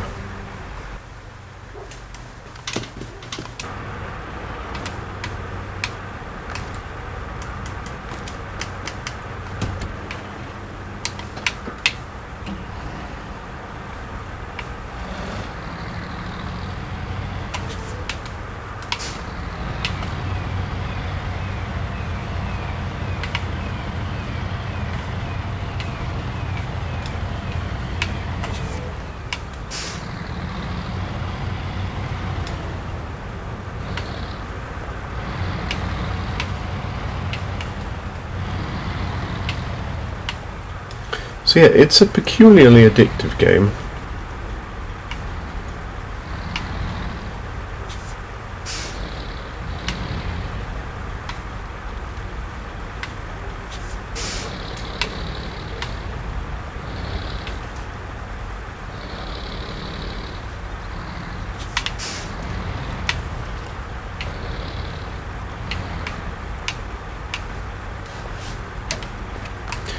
Handbrake on, switch to this one, and winch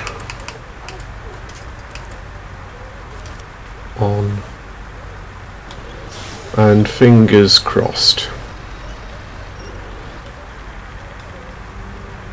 Seriously, you can't steer a bit?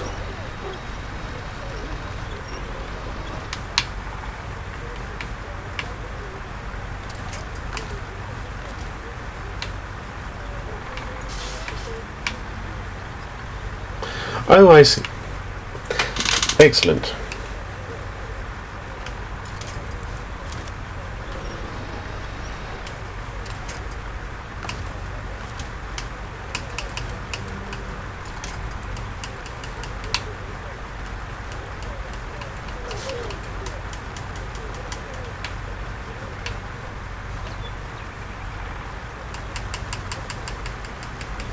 Where bugger are you going to tow to?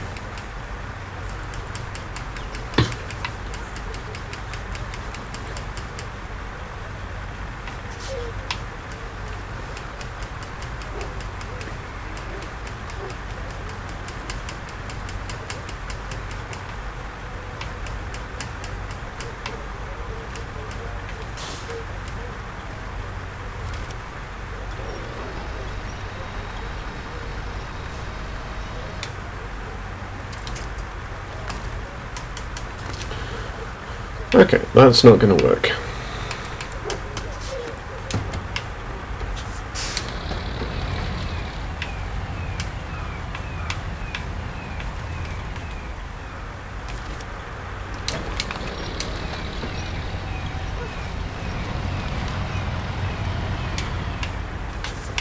Let's see if it'll let me drive on, or if it's going to do its usual thing of losing the collision detection, which it does occasionally, most of the time.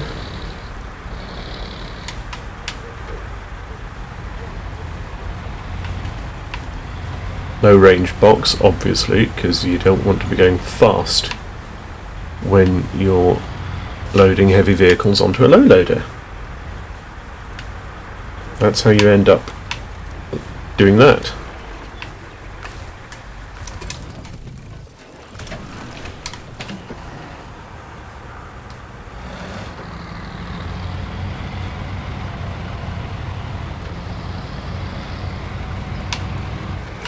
But yeah, I think this one's too wide for that truck. So let's stick some scout vehicles on it instead. This one's just not going to be useful. So let's recover that.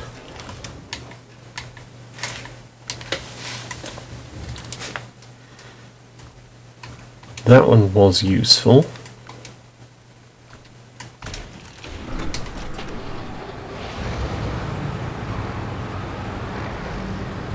Terrifying to drive, but useful.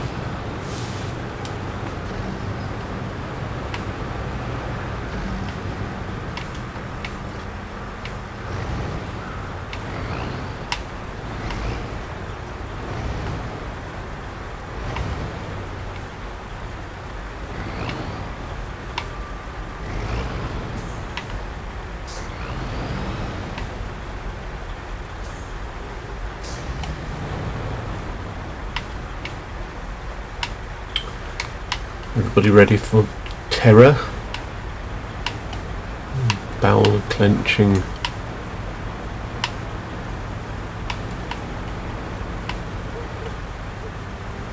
Nope.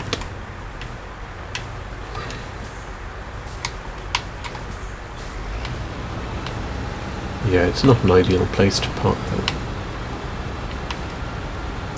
Oh well.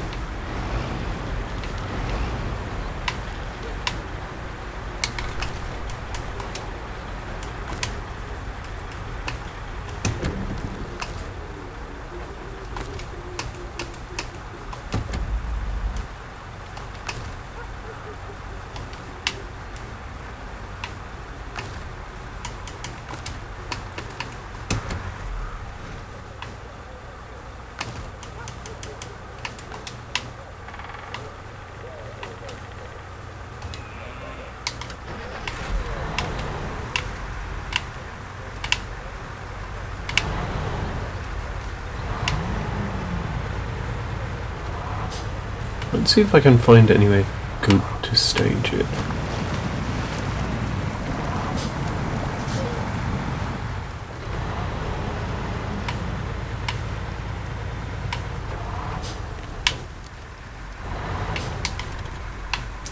It'll do. It'll sodding do.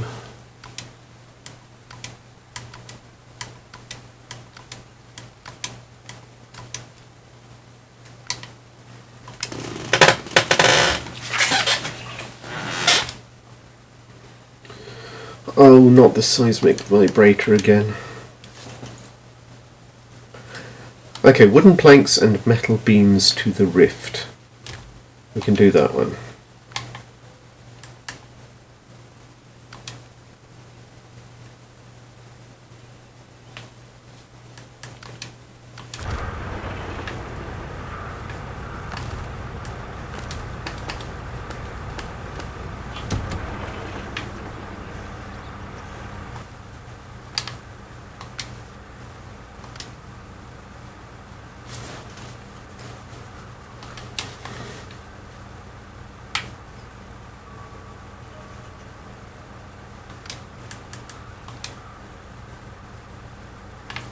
Warehouse.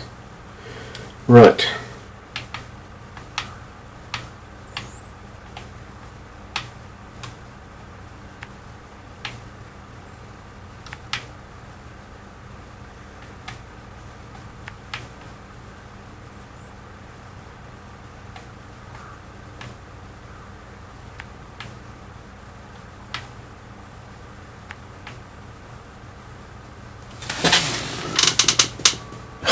Yes, we do. The monster buggies during mating season in their natural habitat, indeed. And a terrifying sight it is. You particularly don't want to disturb them, they can get angry.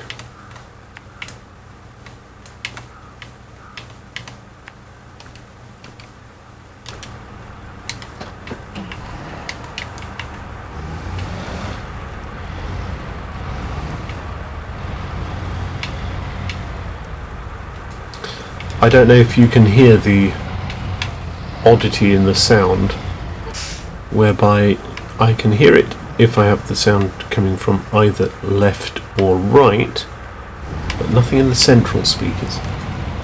But that's only on a couple of the vehicles, and both of them are mods, so I guess it might be something in the sound mix for those two vehicles.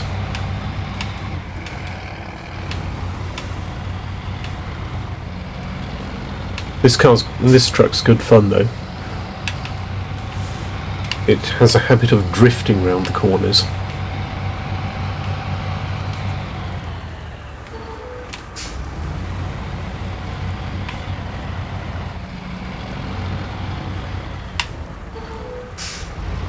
Yeah, so am I.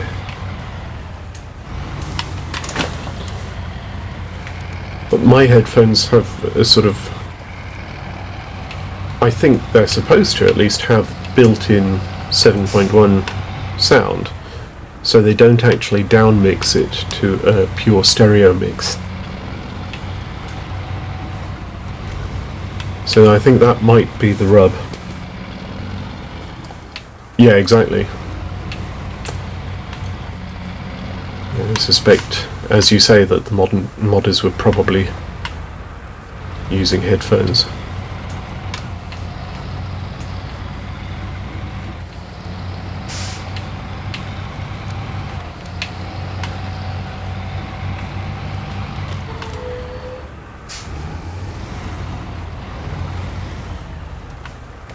How far are we going along this road? All that way, yes.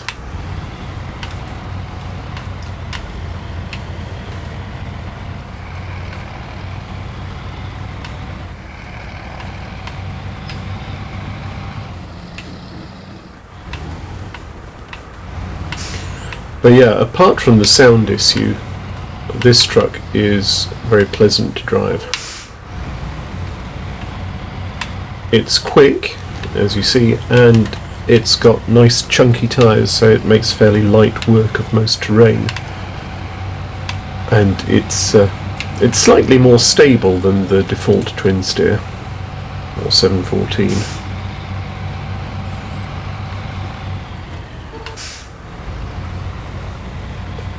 Now here we wanted the 2 sets of metal beams, and then we'll come down with the Kolob and pick up some wooden planks at the sawmill.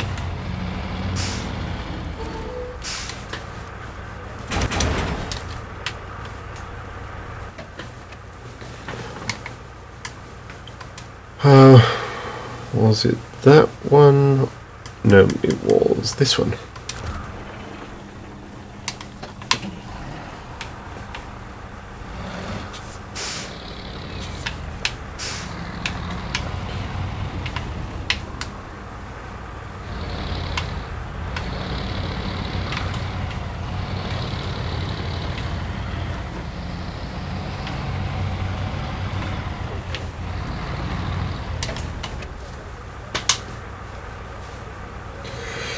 Yeah, nowadays of course it's fairly common built into headphones, which is it's a faff really.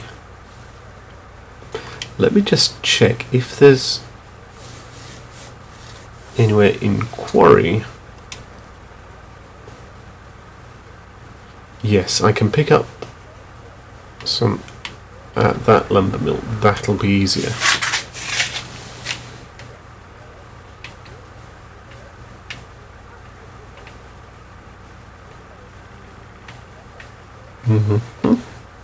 That way down.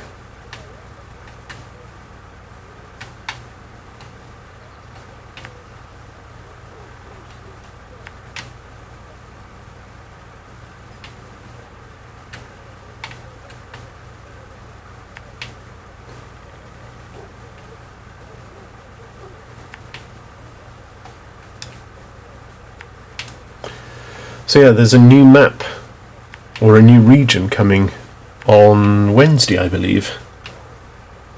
Lake Covd, or something like that, if I remember correctly. So they've added a bunch of things, a couple of new vehicles, and ice that can break as you drive over it. So that's going to make life exciting.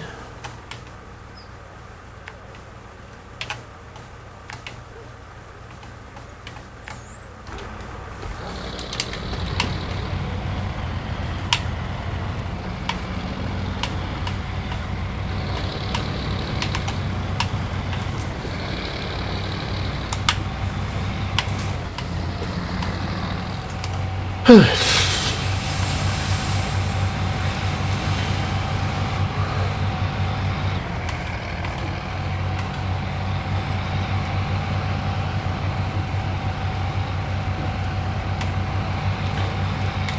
this is one of those games where you think, I should definitely go to bed, I'll just do this mission. And then halfway there you get soundtracked and think, well, I'll just do this other one off to the side. And next thing you know, it's 4 hours later and the sun's starting to come up. Reminds me of playing Civilization 2 back in the day in that sense. Don't know if that's within the lifetime, I suppose, of some people nowadays. But you see, back in my day, way back in the dark times of the 90s, we had a game called Civilization 2. And you'd start playing it, and you'd take over an empire in the early days of the classical period.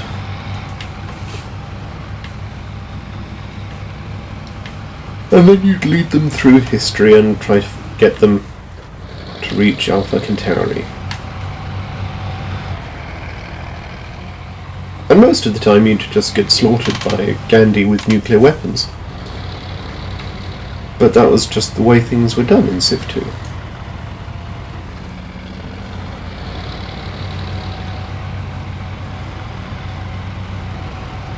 And the thing about turn-based games, of course, is that yes, they do give you that easy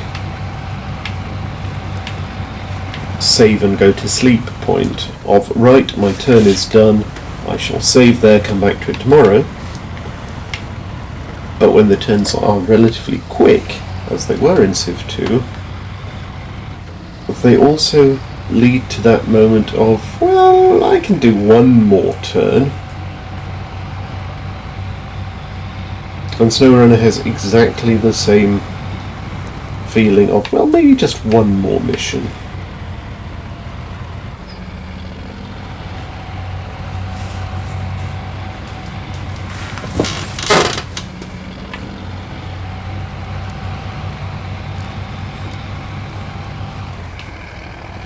Because once you're in the game, if I might paraphrase Elton John, you just want to burn down the missions.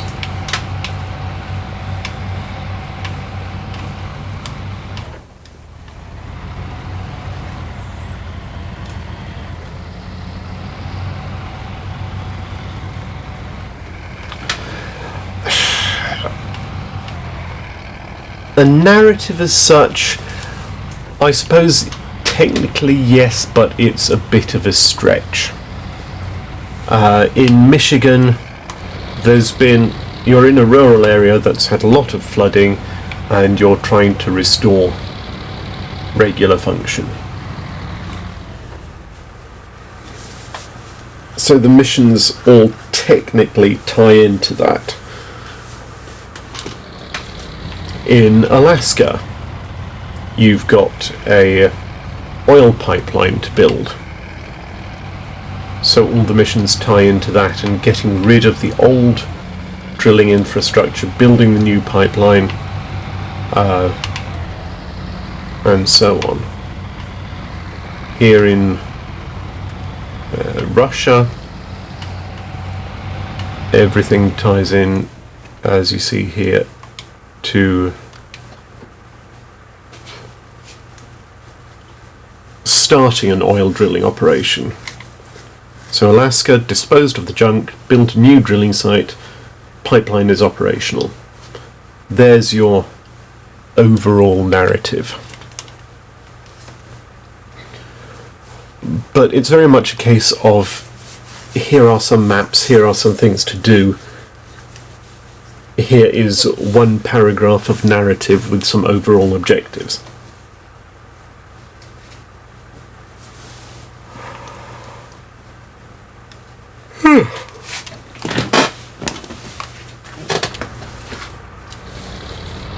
So, yeah, that and the overall emptiness of the regions are probably my main disappointments with it. I would have liked to see more of, I would have liked to see a hint of a plot, basically. And I would have liked to see signs of living humans rather than just empty buildings, empty roads, and the occasionally newly built thing.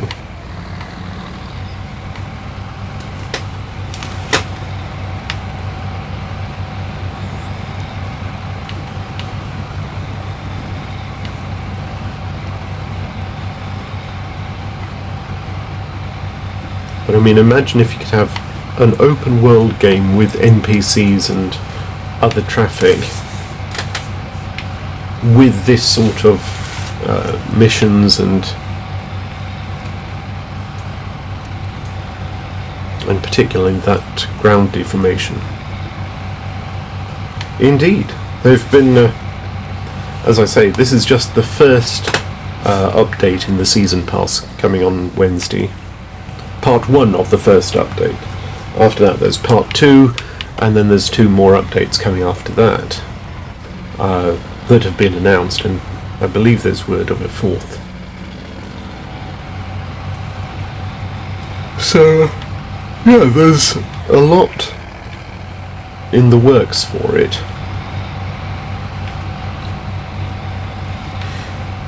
And I mean, compared to the original spin tyres, it's come a long way.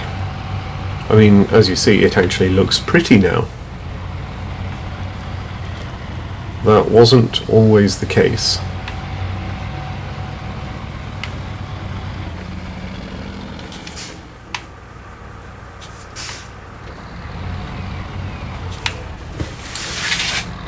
It used to be fairly chunky and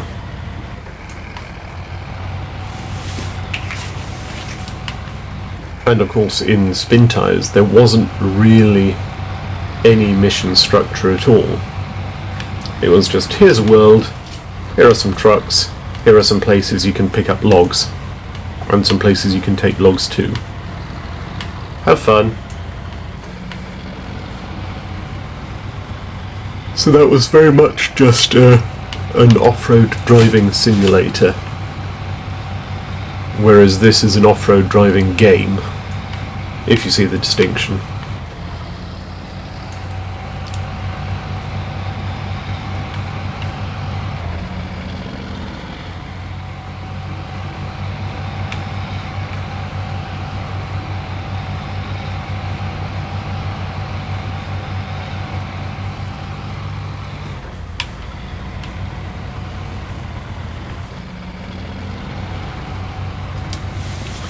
Let me just check something.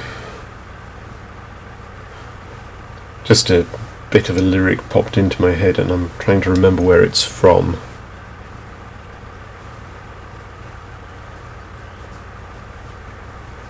There we go.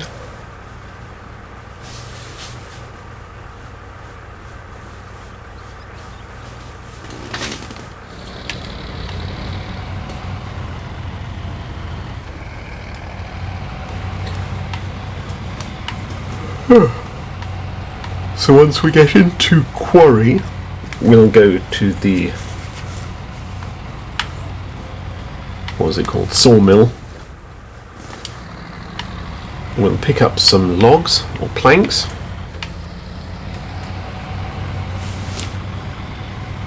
One thing I'd really like to see in a future update is the ability to get out of the truck and walk around. Ideally with a chainsaw, because sometimes the trees get in the way.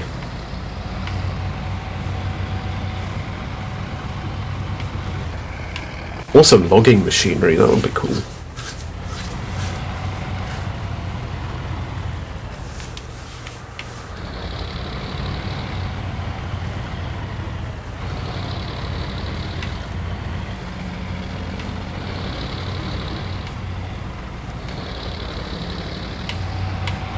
Can you imagine doing this kind of driving for real? Just driving hundreds of miles in the middle of nowhere on roads with adverse camber next to steep, apparently bottomless cliffs.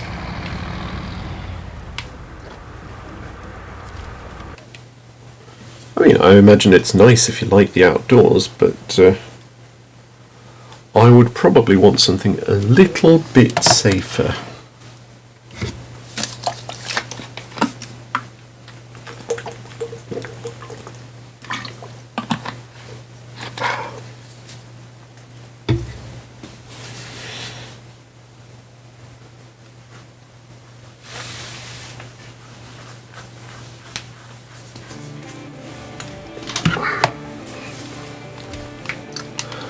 Got a D&D campaign that I might be streaming tomorrow evening, by the way, if that might be of interest.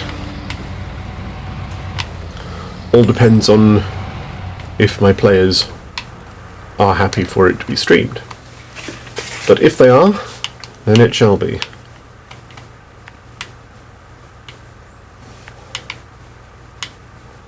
I think it would be fun to, anyway.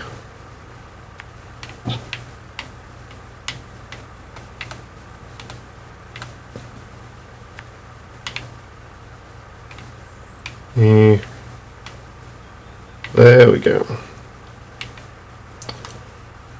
So we take that road all the way down.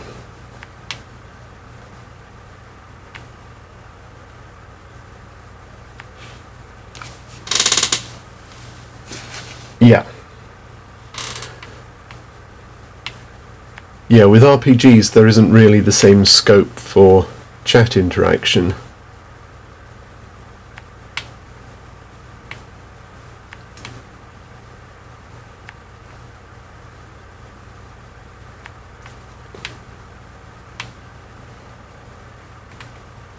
That said, could be fun to sort of have a commentator in the chat, narrating the story. And where's the gateway to the rift? Yeah, there's just the one.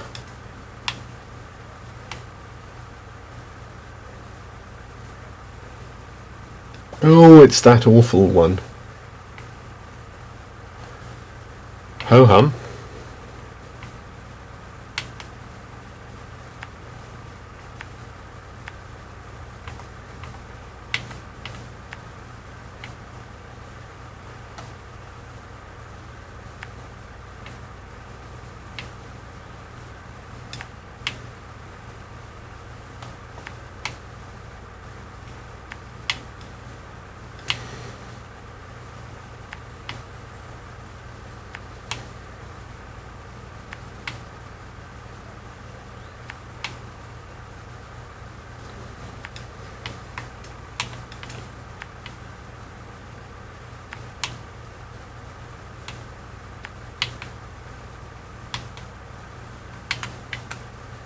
So there is our goal.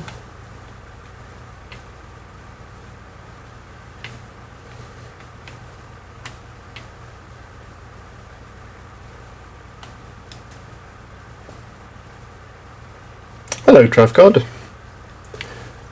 It's a good fun game, yeah. It's far more fun than it really has any right to be. I mean, I've been sitting several hours a day now with this for the last probably a week or so.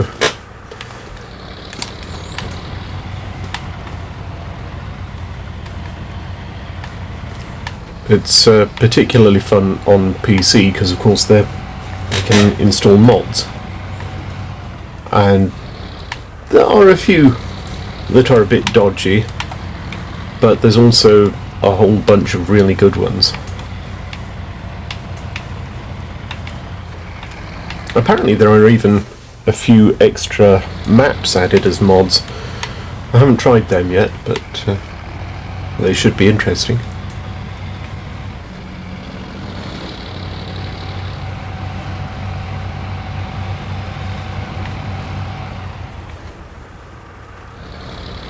I'm not going to try that, not with the small wheels.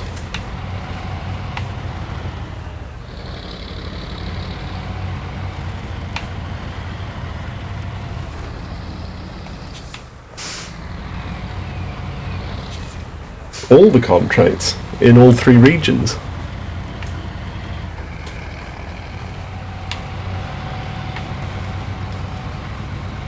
Fully 100% or still got upgrades and vehicles and so on to pick up? I've been skipping the contests. They haven't really grabbed my interest.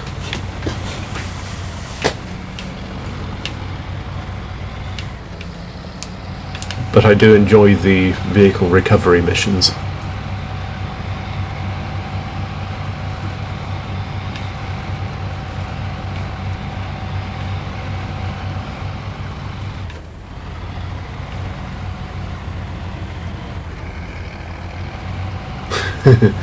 You know what would be funny? There are some basically buses that are designed for going off-road and taking people up to remote, inhospitable regions like the Antarctic and up on glaciers and things. That could be fun to have in this game. Like a giant bus with 8 wheels. Can you imagine sitting in one of them going along roads like this? That must be terrifying.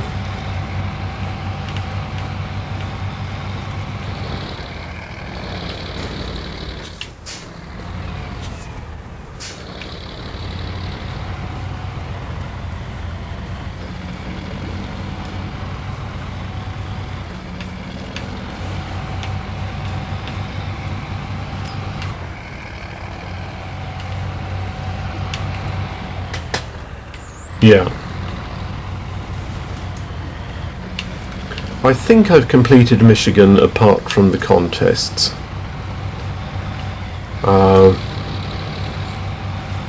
Mostly completed Alaska again, apart from the contests.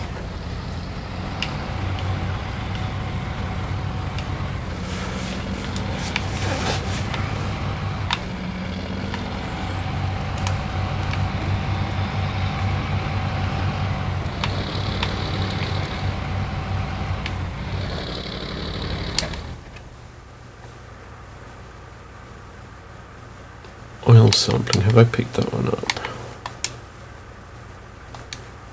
No, I haven't.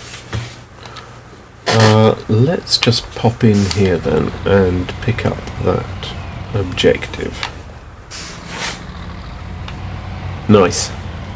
Even the contests. You've got more patience than I have.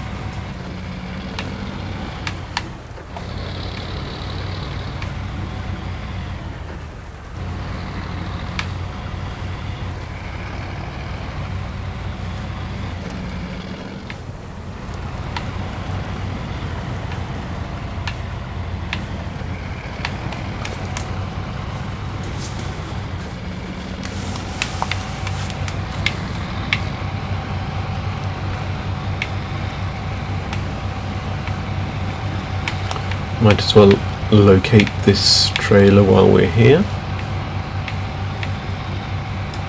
Oh, 3 trailers in one place.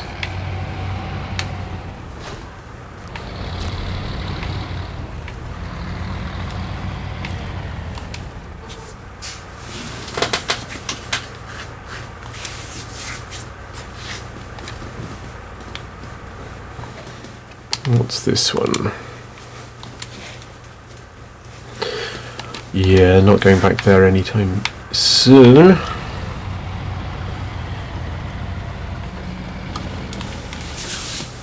Oh, yeah. Yeah, I tried one of them briefly. Said bugger this for a game of soldiers.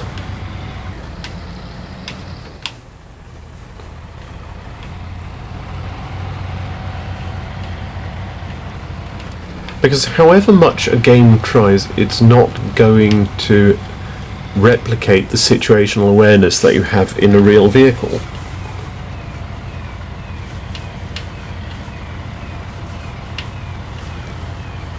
I mean, I drove a Land Rover for the best part of a decade.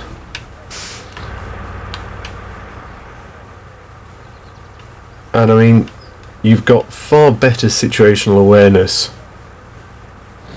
than you have from here, for instance.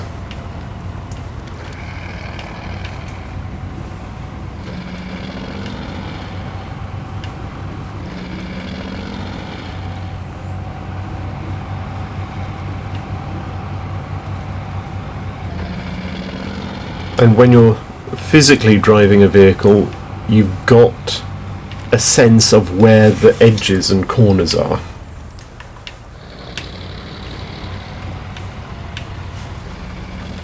Whereas in the game it's much more abstract and woolly.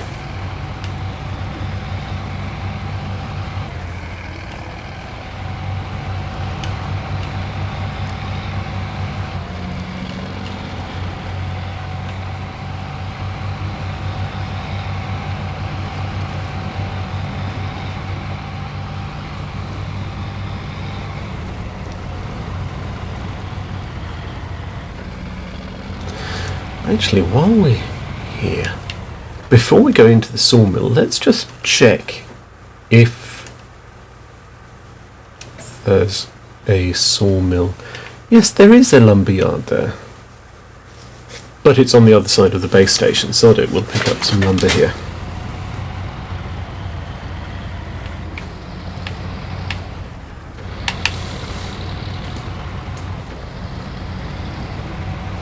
I keep meaning to plug in my steering wheel and use that, but it's just such a faff.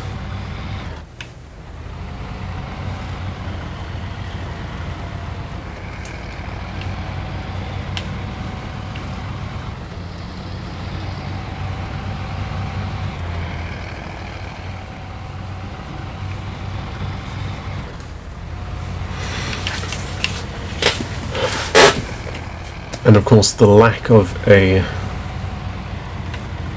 POV hat on it doesn't help.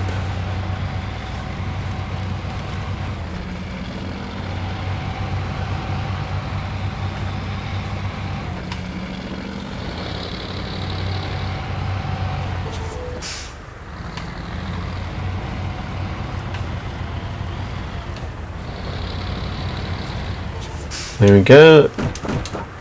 2 pallets of wooden planks. And we have discovered a trailer.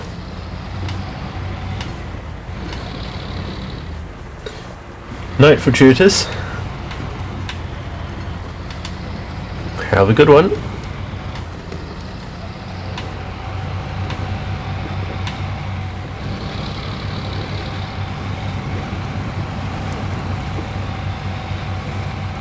Yeah, I like driving with wheels, but with the desk as small as it is,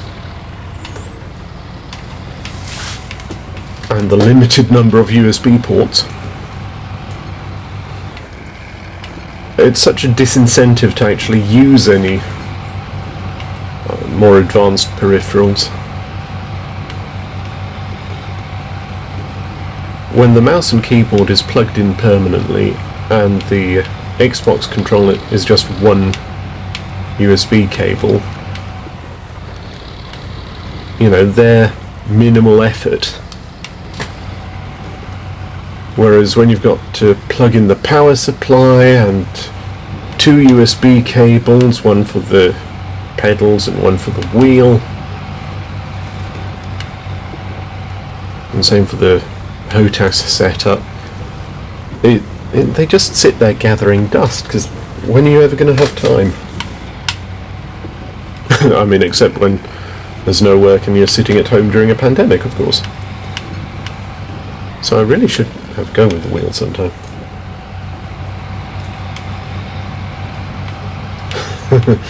Yeah, maybe if I get 50 follows by the sometime this month, I'll celebrate by plugging in the wheel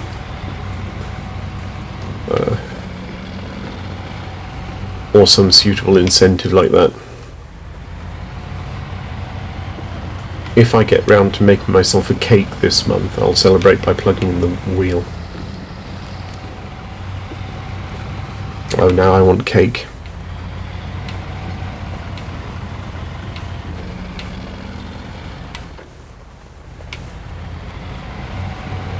So, how are we all tonight?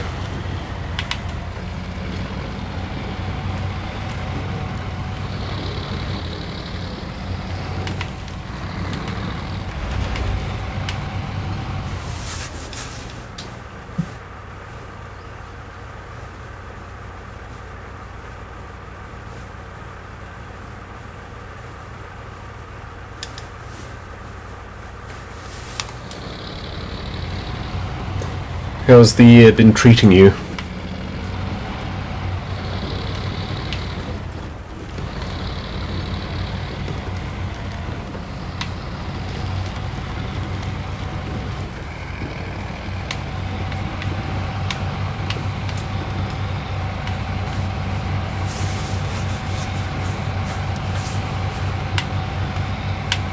And looks like Fuzzy Numbnuts dropped in.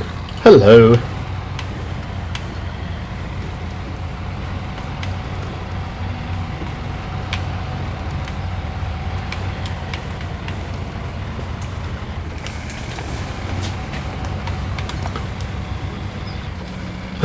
Now, what's the plan here? Ah, yes, that's where there's a road that isn't on the map. We have an expression in the Swedish forces. Om verkligheten inte överensstämmer med kartan, får verkligheten rätta in sig. So if reality doesn't match the map, reality will have to adjust.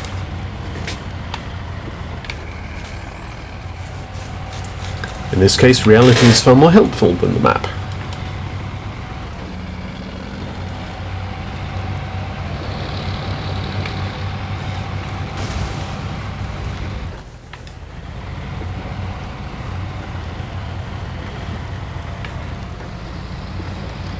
I'm pretty sure I've travelled in a bus that drove like this once.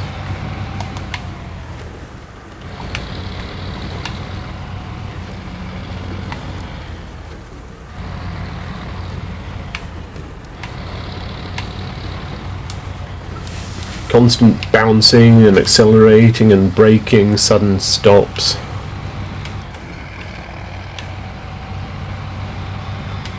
Big difference is that this vehicle has functioning air conditioning.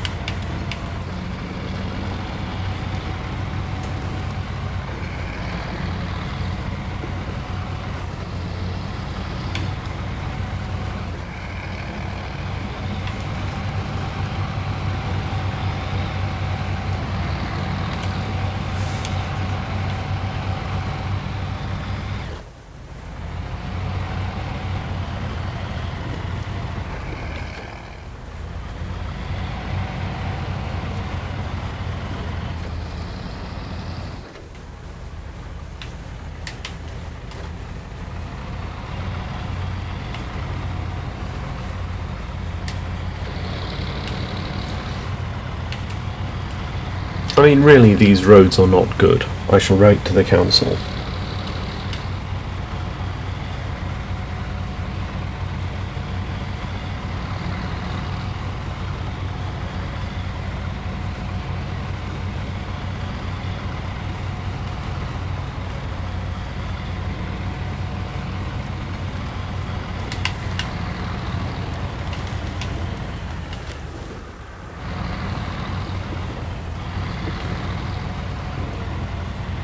Dear Councillor, further to your note of Friday last, I note that the pothole outside number 4 Boulders Terrace still remains.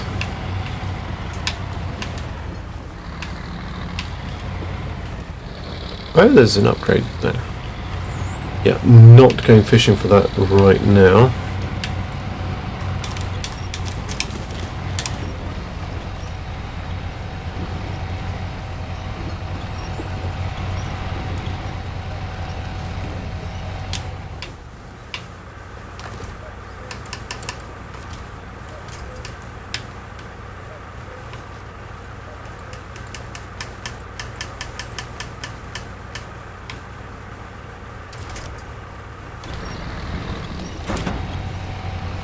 Ah, bollocks.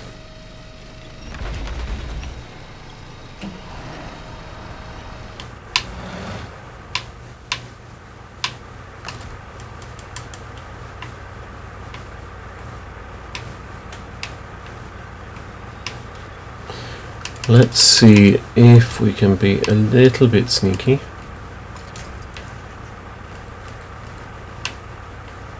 No, not there.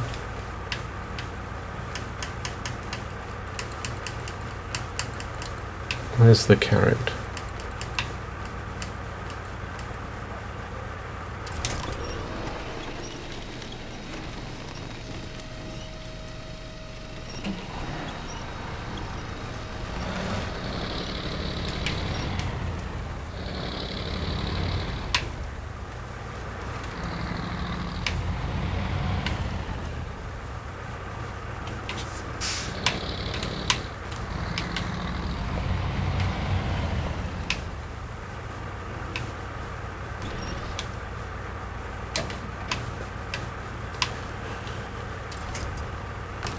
Now this is where it's going to start getting interesting, because we're going to try and recover those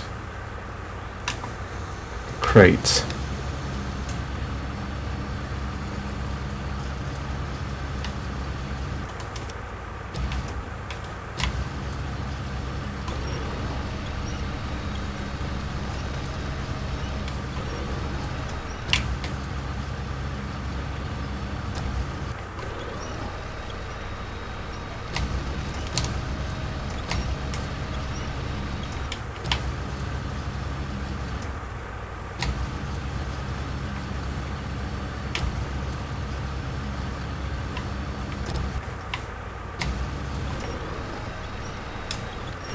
One's the easy one.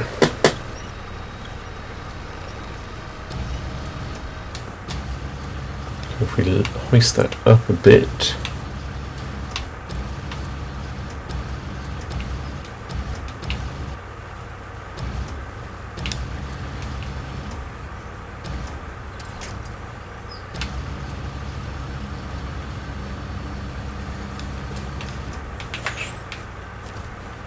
Now let's see if we can use the winch. No.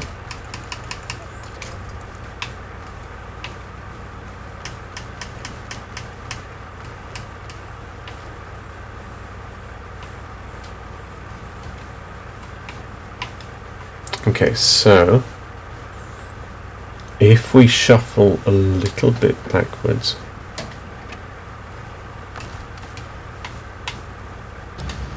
can we then reach it?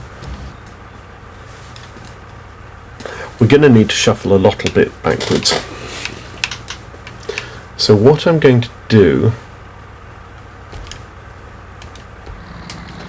I'm going to go up a bit,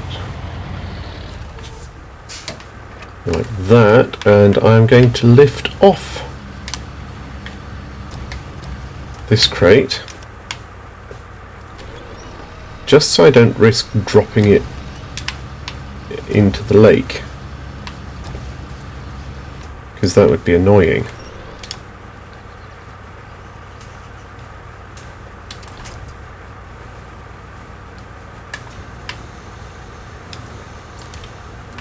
And then I'm going to reverse a bit further.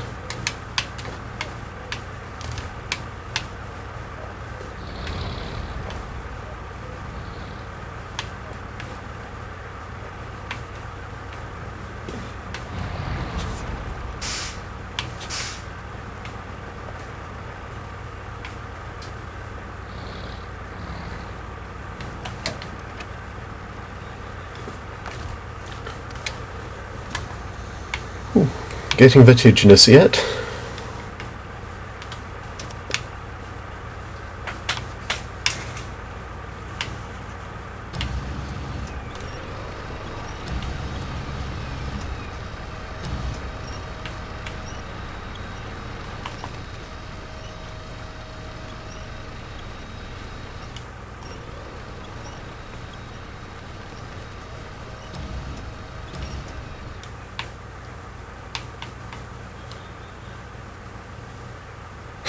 Look at that angle.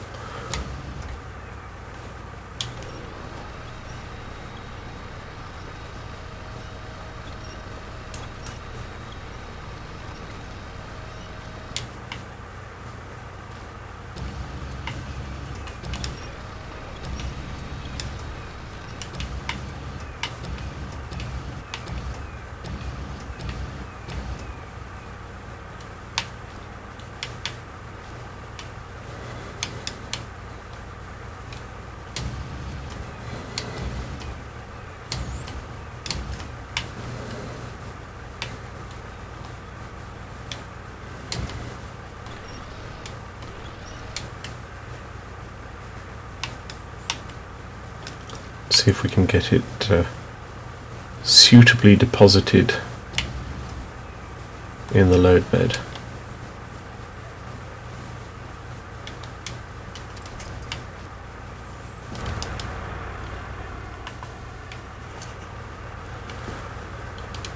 And rev up and handbrake off.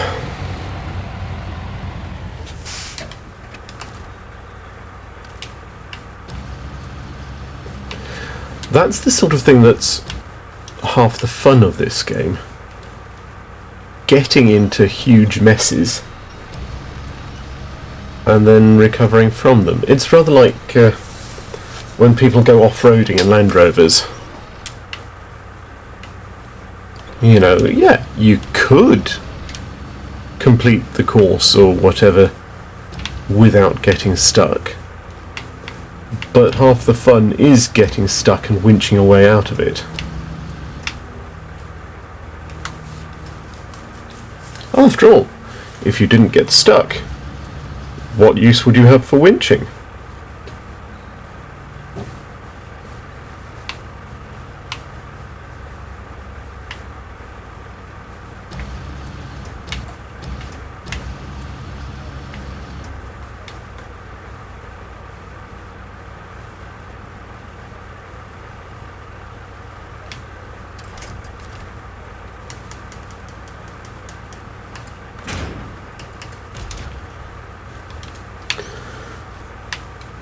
There we go. Now we just have to hope that it manages to load to the Rift without crashing the computer again. Fingers crossed. It's always a bit of an excitement.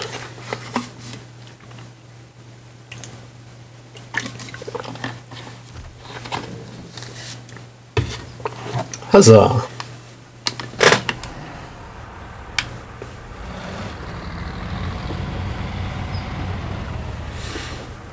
Now let's see where we need to go.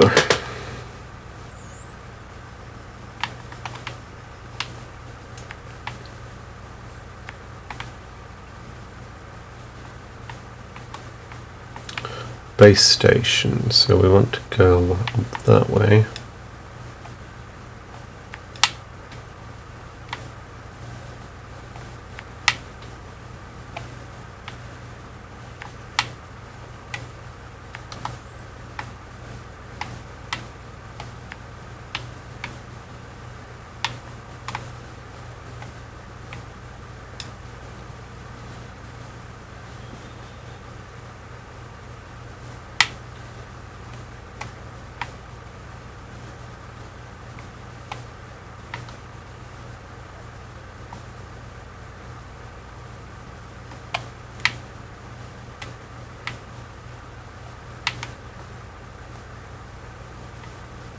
What's the most efficient way there?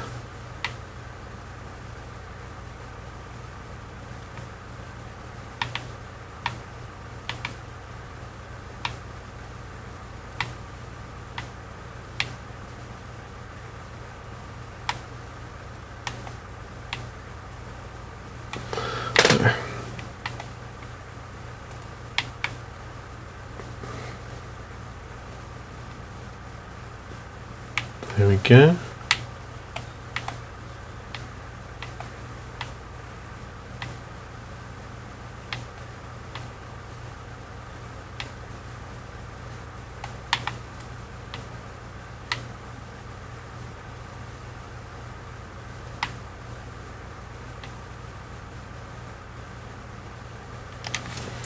Right. Off we go into the rift.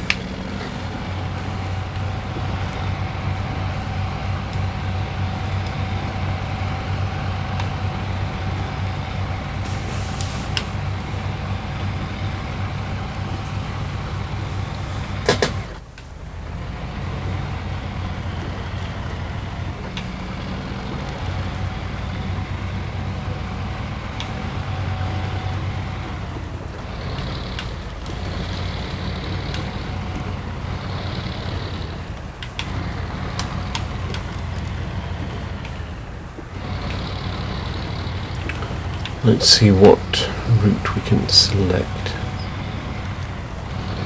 Yes.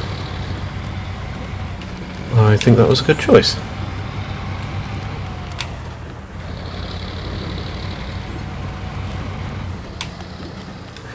Definitely better choice than trying to go over there. All things considered, this doesn't seem like an ideal place to settle down, really.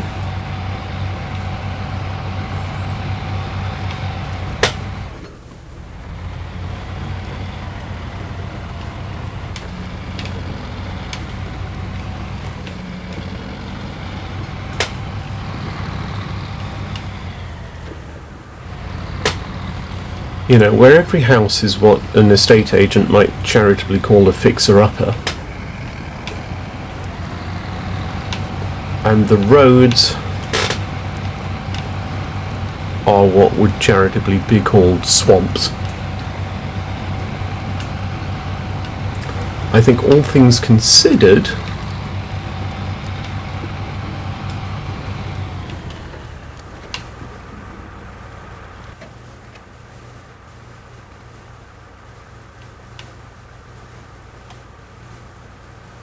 yeah, we can just cut straight across here.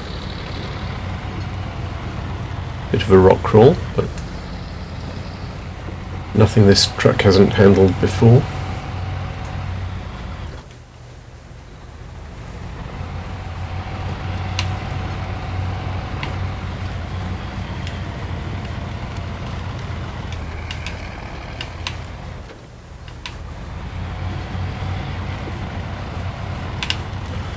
Have crawler gear, will travel.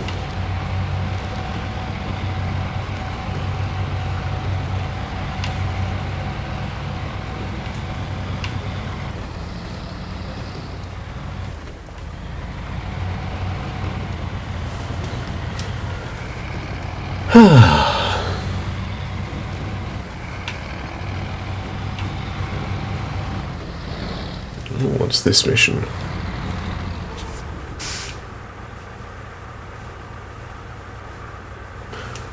Okay. Yeah, we can do that.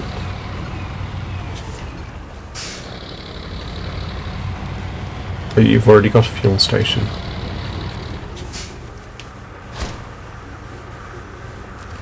Now we just need the metal beams. But what we'll do is park this thing somewhere in the meantime. They weren't using that bench.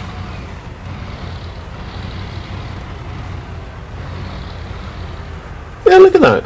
Perfect. We can set up a picnic table in the load bed and enjoy the view. With that, I am going to switch back to my 714 up in the drowned lands.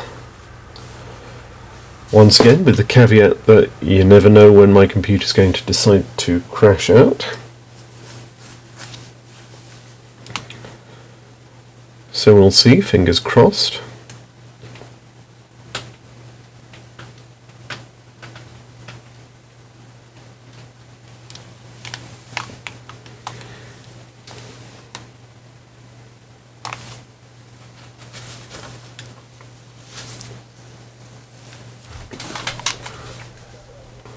There we go.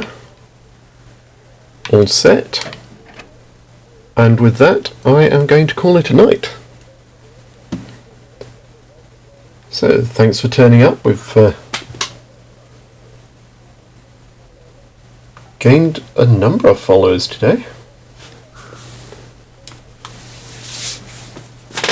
So hopefully I'll see a few more tomorrow. Have a good night.